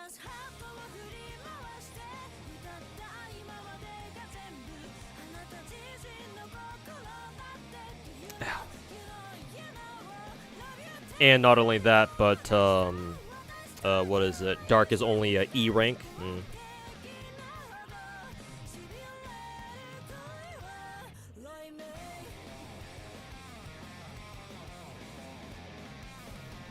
I'll try it anyways and see how it works out. That's what you thought too? Yeah, aren't Spanish people considered like white? Again, not trying to make it sound weird or anything, but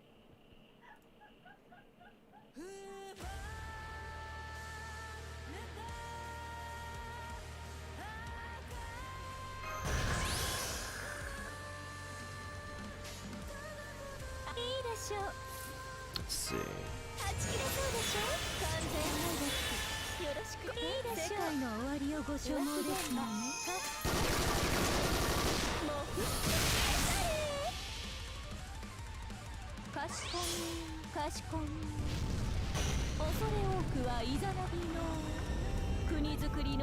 Your grandparents were from Spain, just where you live.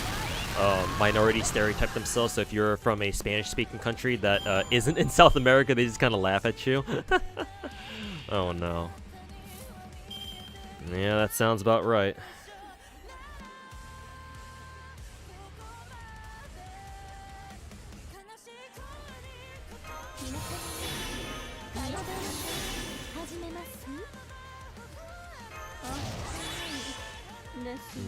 Actually, no, this setup will work. Yeah, this setup will work. I should be able to MP with who is it? Koinskaya Dark all 3 times, because yeah, she should get her first skill back in time for Oberon.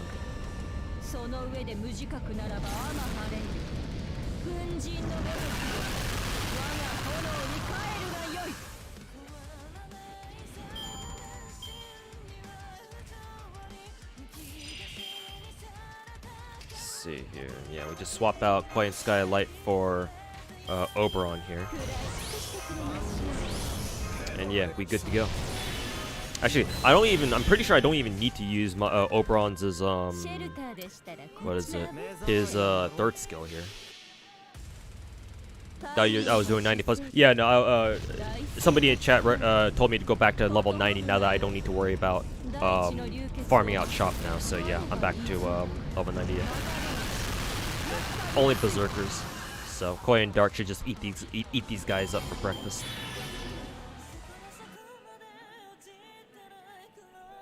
Still waiting for a Hololive Korea. Unfortunately, I'm not sure if that's ever gonna happen.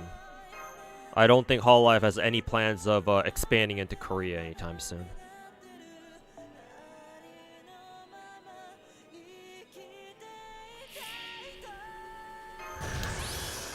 But I kind of wish they would, but like I just can't see them doing it anytime soon, unfortunately. Hey Fino, how's it going, man? Thanks for the raid. Hope you had a good stream today. I think you were playing... What were you playing again? You were playing... Oh yeah, you were right. You were playing Samurai Remnant, I think. Because I stopped by your stream briefly there, but... Yeah, thanks for the raid, dude. We're just farming the Valentine's event because I need to catch up a little bit, so here we are.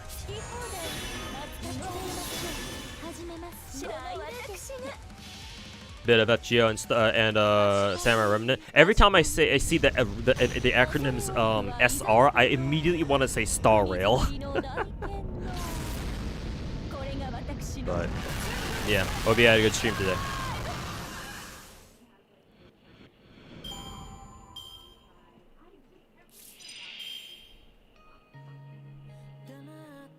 How's the ladder going? Pretty smoothly. Now that I've switched over to full point farming, it's been going relatively smoothly. I'm almost done at what? Because I'm at what, like 2.2 million. So yeah, we're almost done. Yeah, hopefully you've been doing well yourself, and hopefully the event's been going good for you. According to interviews, they want to market more towards the west. Yeah, because they understand that the west is where the future lies. They can't go into China because they already did that. Or they already did that once, or they tried that once, then didn't end well for them. And Korea just doesn't have a big enough audience. Which is funny because Korean clips of Hololive YouTubers go fucking get, like, they certainly get quite a bit of views. Like, there are some pretty big, like, Korean Hololive clippers out there, like clipping channels out there.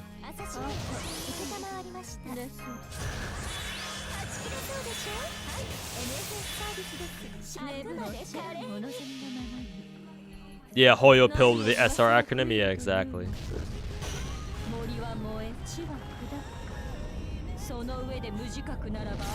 Kiara is super popular over there. Yeah, because she's one of the only ones who actually bothers trying to interact with the Koreans. Yeah.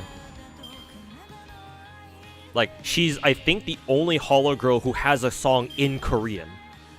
And I don't think anybody else can say that, at least in Hololive.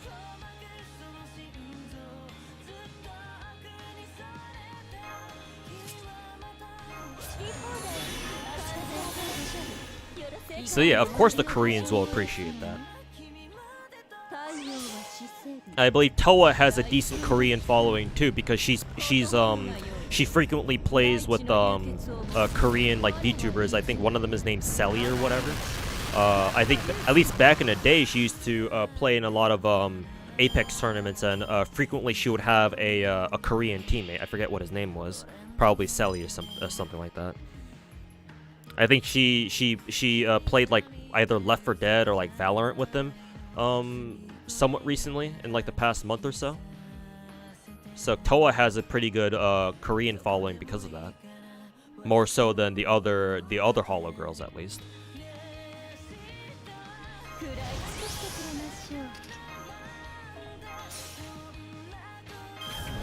She also knows the Korean national anthem from Apex.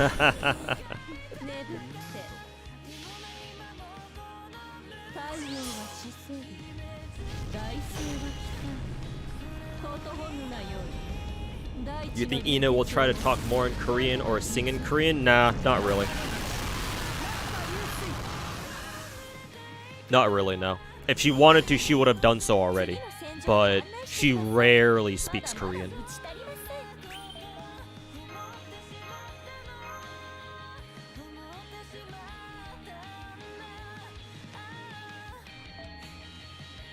Isn't Toa Korean? That would be the first time I'm hearing of it. But I mean, that would make sense why she interacts with Koreans more so than your other JP holo girls. I know that in Japan there is a decent population of ethnic Koreans, and that's kind of been a social issue for Japan because the ethnic Korean Japanese people have traditionally been discriminated against. But I do know that there are certain parts of Japan where there are ethnic Koreans living there who don't speak Korean, they just speak Japanese. Like they're effectively Japanese, but ethnically ethnically they're Korean because they moved over from, like, I don't know, the colonial era or the colonization era or whatever, or maybe they were there from even before then. I don't know. But maybe, I don't know. I'm not that parasocial to try to figure out what details about Toa's personal life. But she could be, I don't know.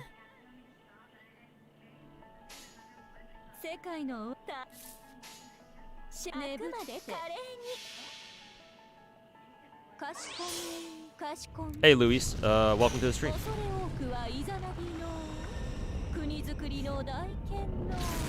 Hasn't Crony hasn't spoken or sung in Korean in forever as well. Yeah, her too.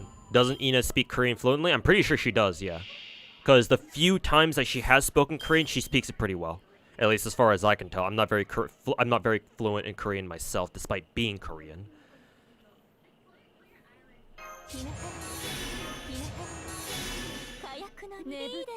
But yeah, I'm pretty sure she's fluent in Korean, or at least she should be.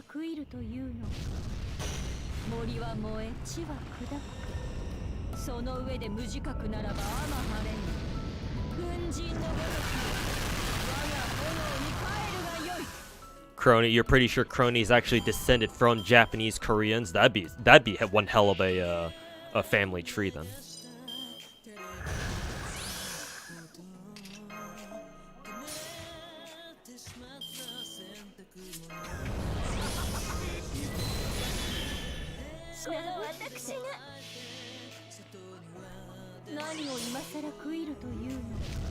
Weren't a few of them for like North Korea or something like that? What, the ethnic Korean Japanese people? Maybe, I don't know. Could be, yeah. Because back when before the border got closed off between the North and the South, there were a lot of North Koreans who did flee North Korea to go down to South Korea and maybe even travel to Japan. I don't know.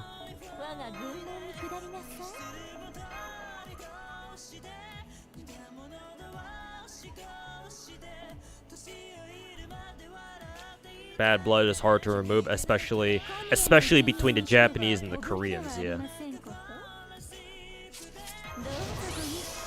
Yeah. The Japanese colonization of the Korean Peninsula was a time for sure. And Japan still hasn't formally apologized for all the bullshit that they pulled in Korea during that time either. So that's still kind of a very touchy subject between South Korea and Japan. Well, of course, North Korea too, if they want to get involved. But.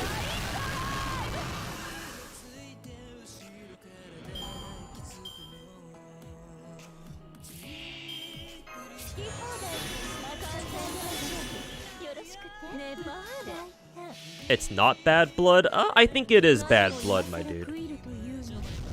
Because the issue of comfort women flares up in South Korea every now and then. The South Koreans have not forgotten about their comfort women. They haven't forgotten. Whereas politically in Japan, they try not to talk about it.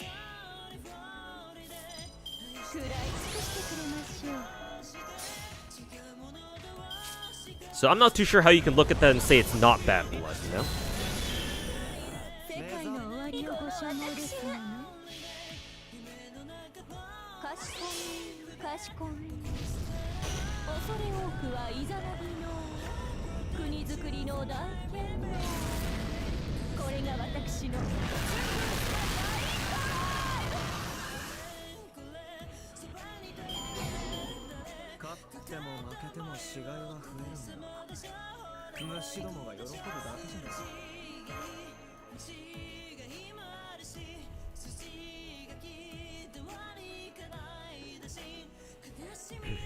You're referring to the bad blood, like her family were assholes, not beef between the two ethnicities. I don't see what that has to do with Crony's own family, but I do see what you're trying to get at. How yeah, the ethnic Koreans living in Japan were descended from comfort women, so it's less an issue of bad blood and just like it's just like, yeah, they're just kind of outcasts.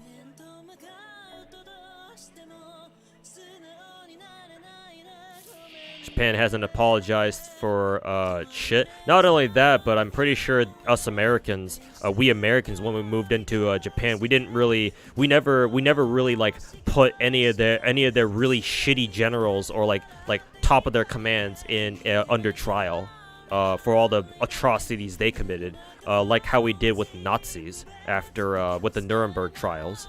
after World War II, so there's that too.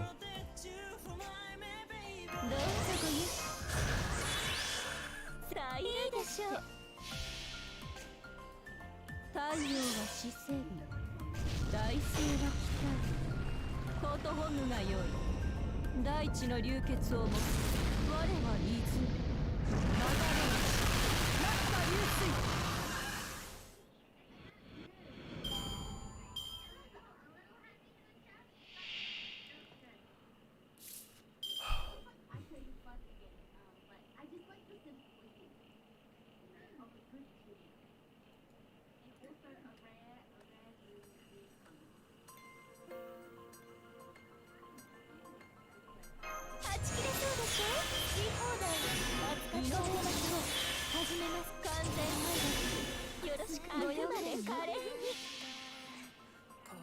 何を今さら食いるというの森は燃え地は砕くその上で無自覚ならば天晴れ軍人のごとく我が炎に帰るがよい It was because Imperial Japan had some shit we wanted and we made a deal with them. We didn't make a deal with them, Omega. We were the winners.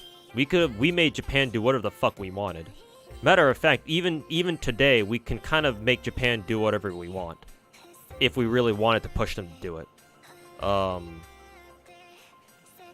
Yeah, no, we didn't make a deal with them. If we did, it was a deal that they couldn't refuse. Make you an offer you can't refuse kind of thing. But I mean, we did want to use their base, some of the islands for bases. I mean, that's why we're in Okinawa.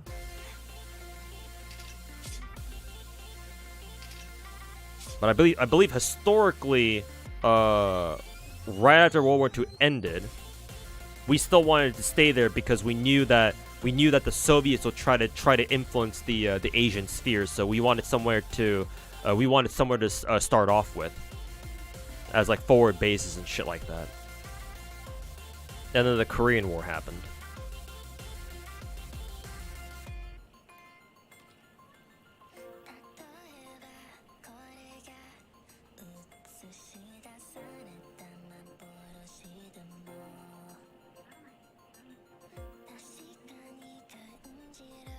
It was a deal they couldn't refuse, so that means it wasn't a deal at all.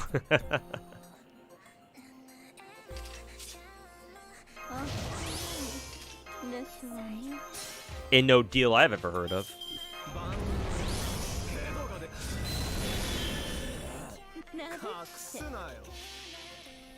You think Taiwan will try to retake China if it collapses? No.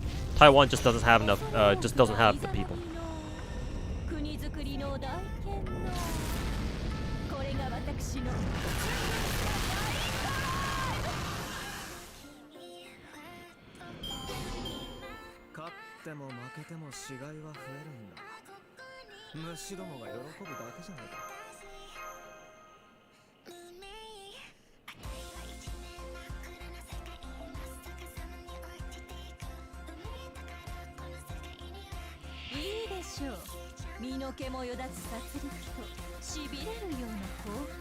Yeah. Politically, I want to remind you guys that politically speaking, because Taiwan, like Taiwan today is the descendants of the original Republic of China, the ROC government. The ROC government initially, ever since the beginning, the ROC government has made claims to the entire Chinese mainland. Taiwan has never relinquished those claims. So technically, today, Taiwan still has an open declaration of a control over the entire Chinese mainland. Politically, they are actually slanted towards that. But practically speaking, no. Like, you're not really going to see Taiwan try to invade mainland China. That's just not going to happen. Again, they just don't have the people to do that. It'd be funny, but no. Kind of out of the realm of possibility at the moment.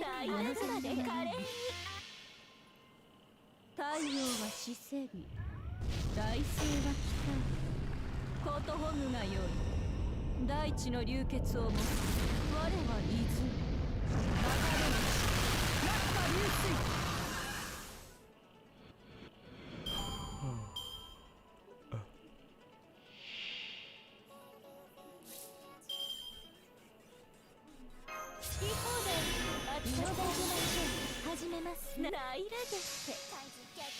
Acheron, welcome back.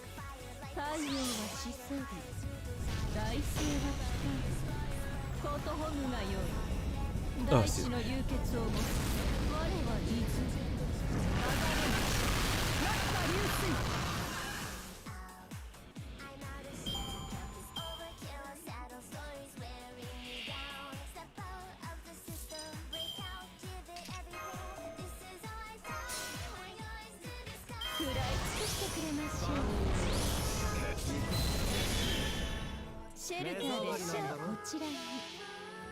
Oh, it's California dealing with the weather. I'm in an area where we're not really getting hit that hard, so we're good.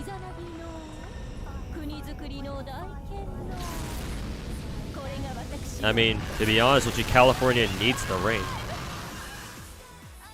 We had like a fucking 10-year-long drought, and now finally, starting from like last year or maybe 2 years ago even, we're now finally starting to get some more regular rain.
You're worried that we might oversoak with rain and the drought will get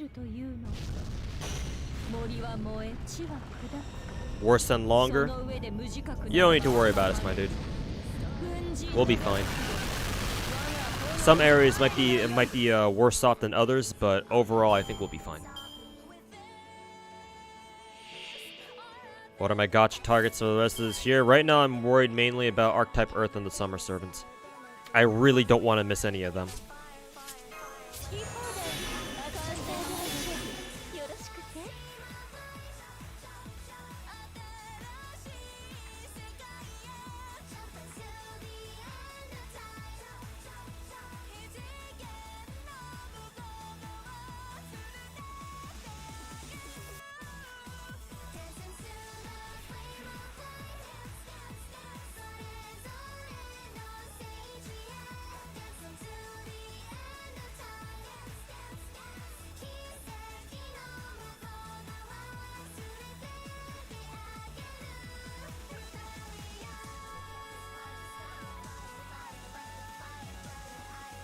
I forgot this weekend was the Super Bowl weekend.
It's the first time that they used the new overtime rules. Oh, I don't know anything about football, so I wouldn't know anything about that.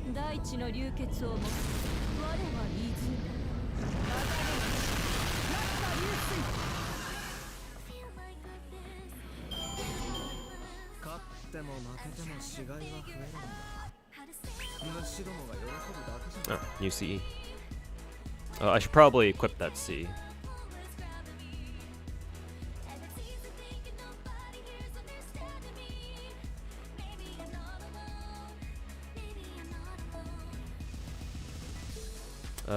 Let's see. Oh, I ran out of teapots, so I don't have to worry about that anymore.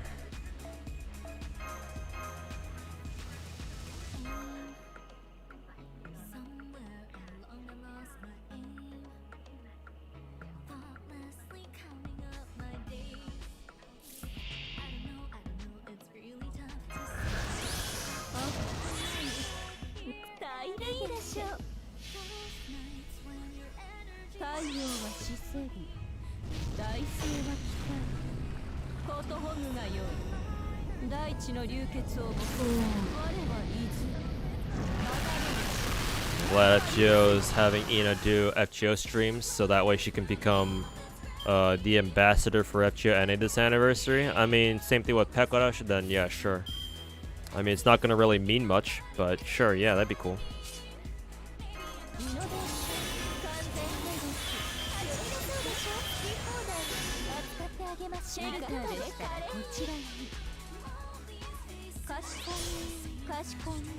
You only need 2 limit break, it caps at 100%. Oh, okay. I figured it would just be like, oh, like you just stack as many as you can or something like that. I guess not then.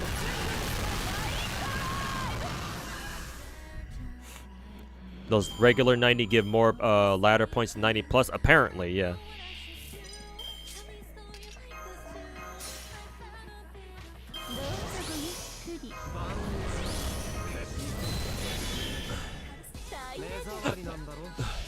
As Ina played FGO like once or twice this year, so would that qualify such a thing?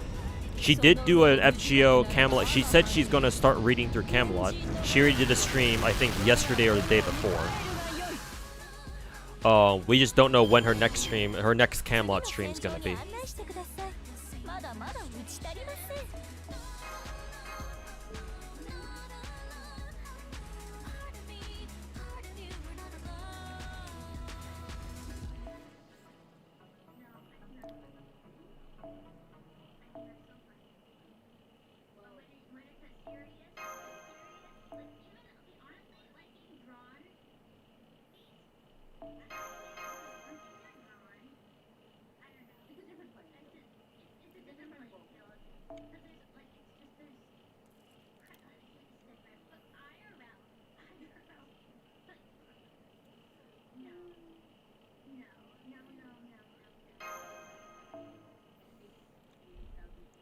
Let's see.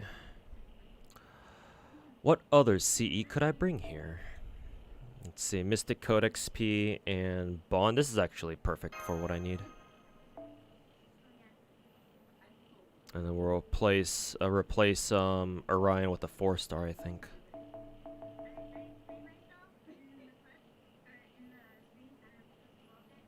Let's see. Sure, yeah, we'll take Akijo.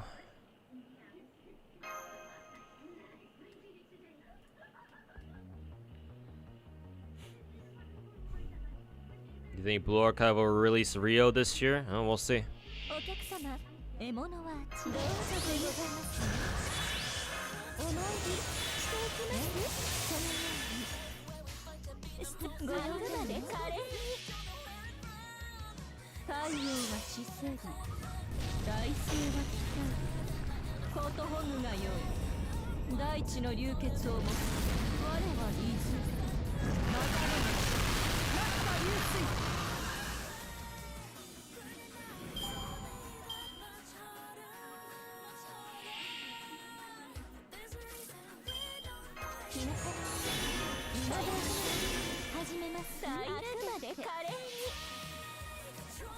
Who won MVP? What, for the Super Bowl? I don't know. I don't follow. I didn't watch the Super Bowl. Wasn't following much.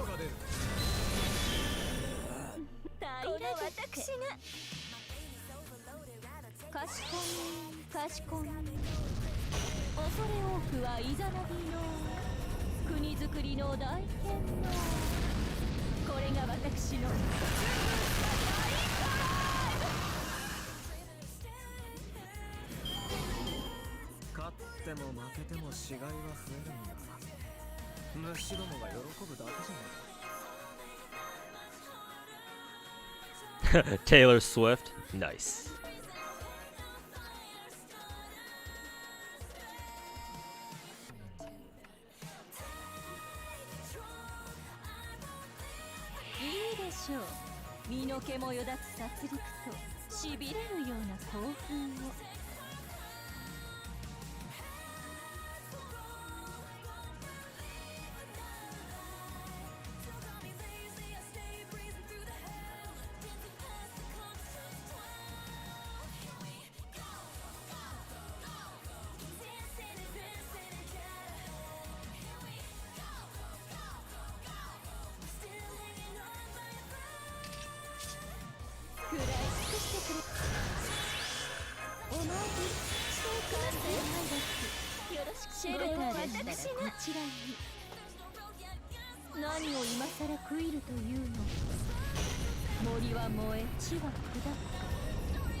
Amended statement, you just can't read. It does go over 100%. Oh, okay. Now I'll just back out and put the C's back on them.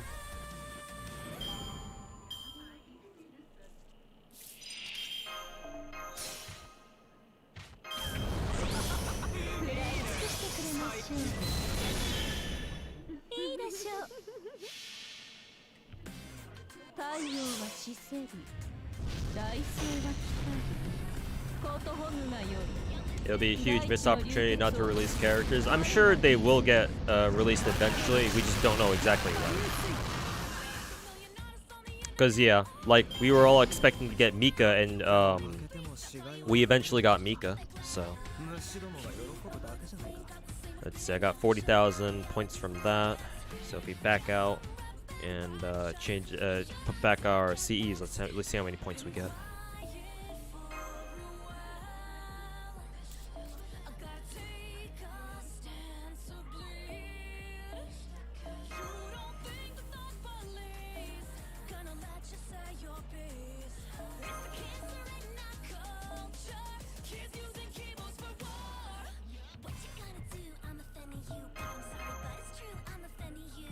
Oh, it's reset.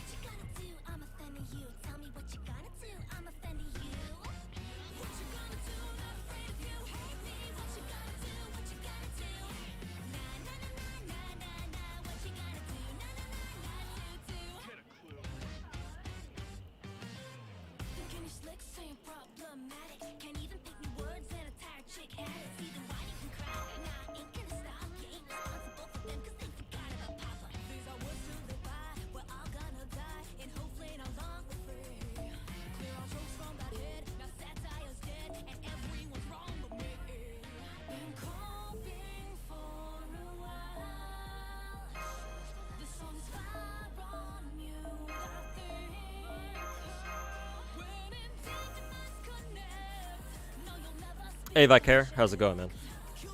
Also, who is it? Is Oberon on raid up tonight or is it tomorrow?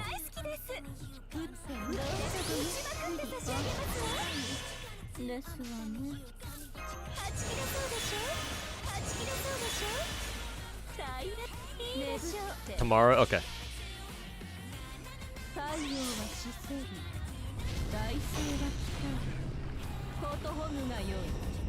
大地の流血を持つ我は伊豆流水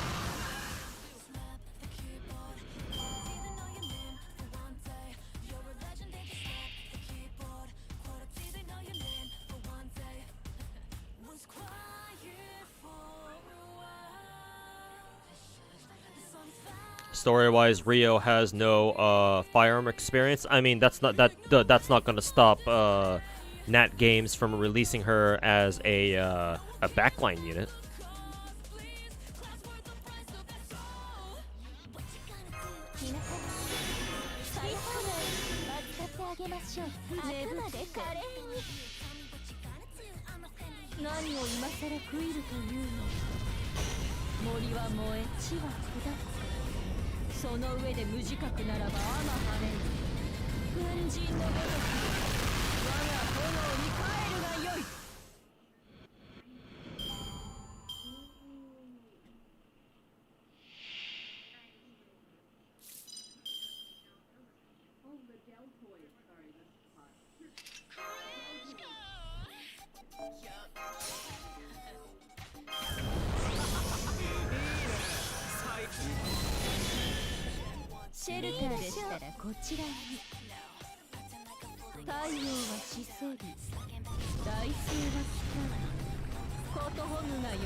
Oh yeah, we did get more points because I got 54k here.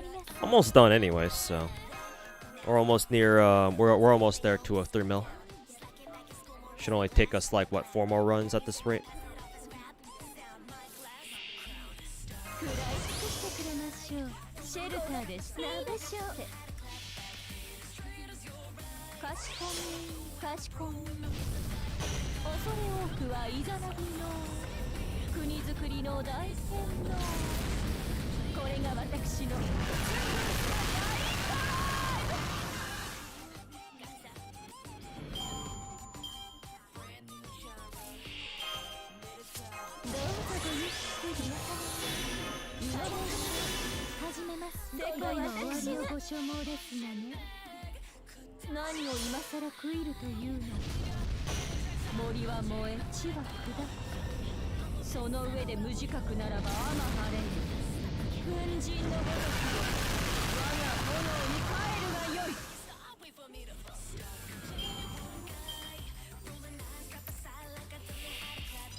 Not farming 90 plus, because regular 90 gives more event points, event ladder points apparently. 90 plus gives you both points and shop currency, but it gives you slightly less event points. So I'm already done farming at the shop, so I am now focusing on completing the ladder. So yeah, no 90 plus for me, not necessary.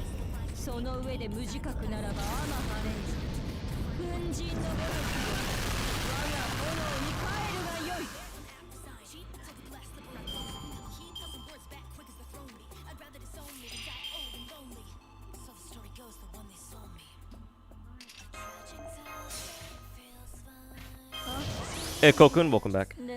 How you doing? And I'm doing alright.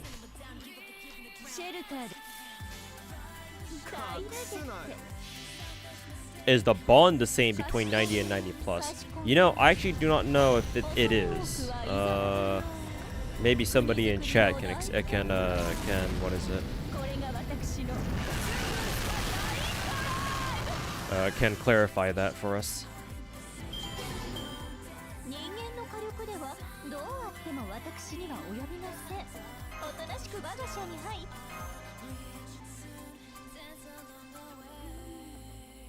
It also depends on your buddy rank too.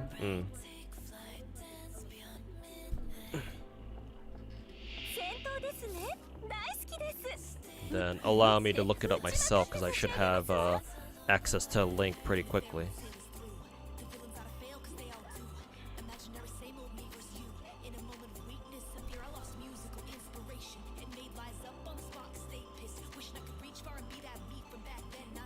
Bond point gain, it should be the same, except, you know, the whole friendship or like the buddy point system should change that, but base bond point gain should be the same between 90 and 90 plus, it looks like.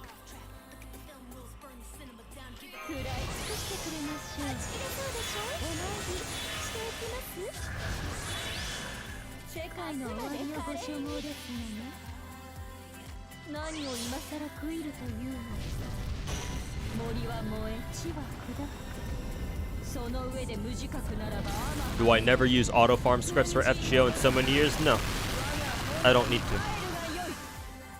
Is my Korean Dark MP1? No, she's MP2.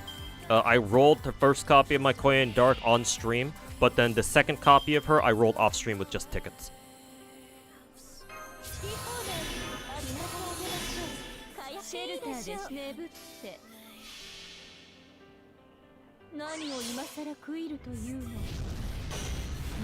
But no, I do not run like I don't use FGA. I don't use any auto scripts at all of any kind of FGO.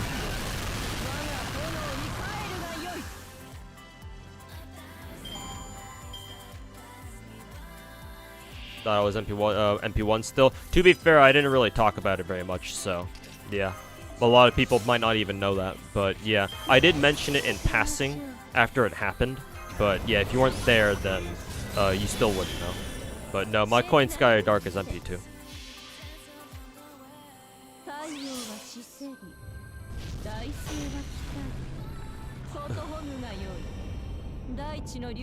Think go swap into 90 no? You think MP1 Coin Sky Dark would work? She should, because don't all servants get a damage bonus? So yeah, MP1 Coin Sky Dark should be good enough. Just remember to bring, who is it, Oberon. But with Oberon, she should do enough damage. It's not like the enemies on level 90 node have that much HP, or at least they shouldn't.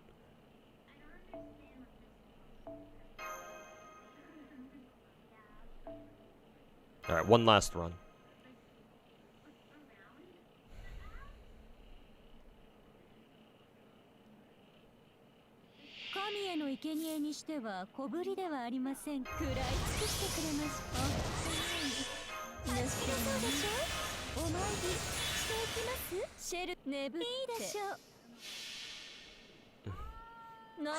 Can you live without Oberon because you don't have Coin Light? I mean, bro, if you miss out on Oberon, then I don't know, man. Like, once you use Oberon, you can never go back. Is the thing.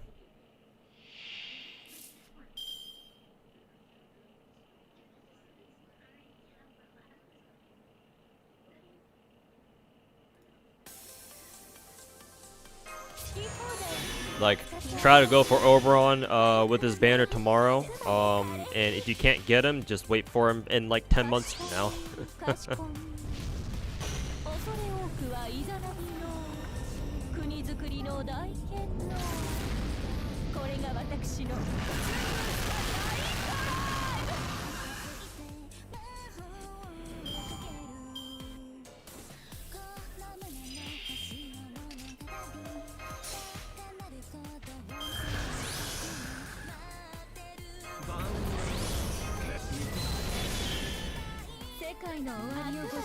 Oberon was probably the Pandora's box they should have opened, but they did. Yeah.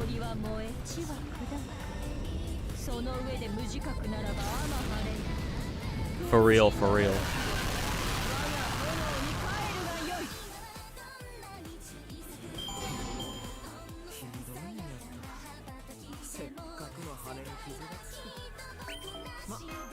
Alright, that's the point ladder. You watch my video on him, most of your farmers are MP5, so you don't know if you need him. You're just saying for right to servants as possible. If you don't care about farming 90++ nodes, then yeah, sure. You can argue that you don't need Oberon and like that should be the end of that. But if that's the case, then you know, hopefully you don't find yourself in a position where you're trying to do 90++ nodes once we get them starting this summer, I think, and you realize, wait a minute, MP5 servants alone aren't gonna cut it anymore.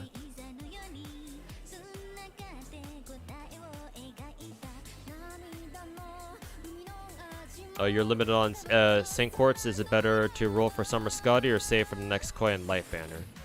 Probably Coin Light. I think Coin Light is still going to be more fundamental for your account. If you can somehow grab Summer Scotty on the way to Coin Sky Light's next banner, then that's even better.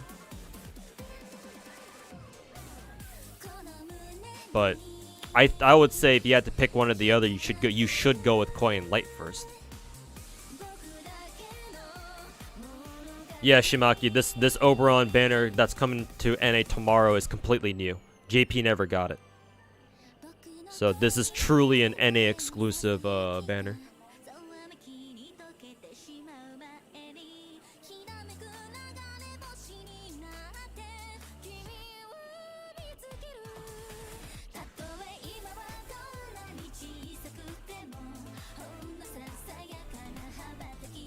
Alright, have a good night, Dexters. Thanks for hanging out, man.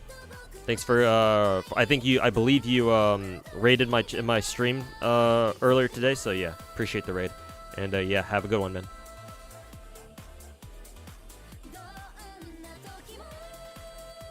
Sounds good. I guess you're rolling then? Yeah. Because we're gonna get 90++ nodes, starting, I believe, like I said, this summer. And 90++ nodes are balanced around you having Oberon. There's no way around it. If you don't have Oberon, like you're gonna be struggling for sure. Maybe you can get away with them some like crit teams, I guess, but like Oberon is just way more consistent for those.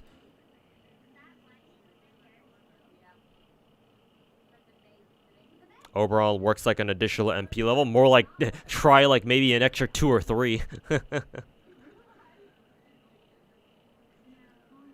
Try an extra 2 or 3 or something.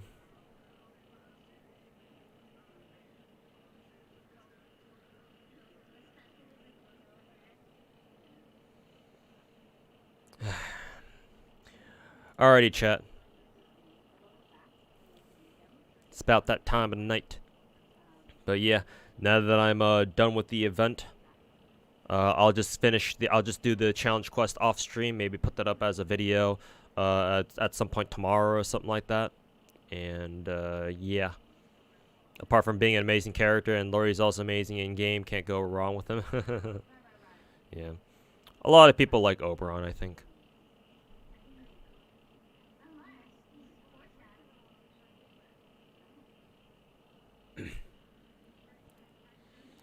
All right, let me see if I can find anybody in the fate category that I can find to raid. Unfortunately, I don't really recognize anybody here. See if there's anybody on the Star Rail directory that I can raid here. Well, I can raid Braxophone. Braxophone's on playing through the Star Rail story, I think. It's either he's done with the story or he's doing like event stuff now, so. Sorry for asking this, but your friend is asking if you get MP2 Oberon with no Koi and Skya, only support, can he loop? No, you need Koi and Skya light. Oberon is still going to be very good, but you're not going to be able to reload like you can if you had Koi and Skya light.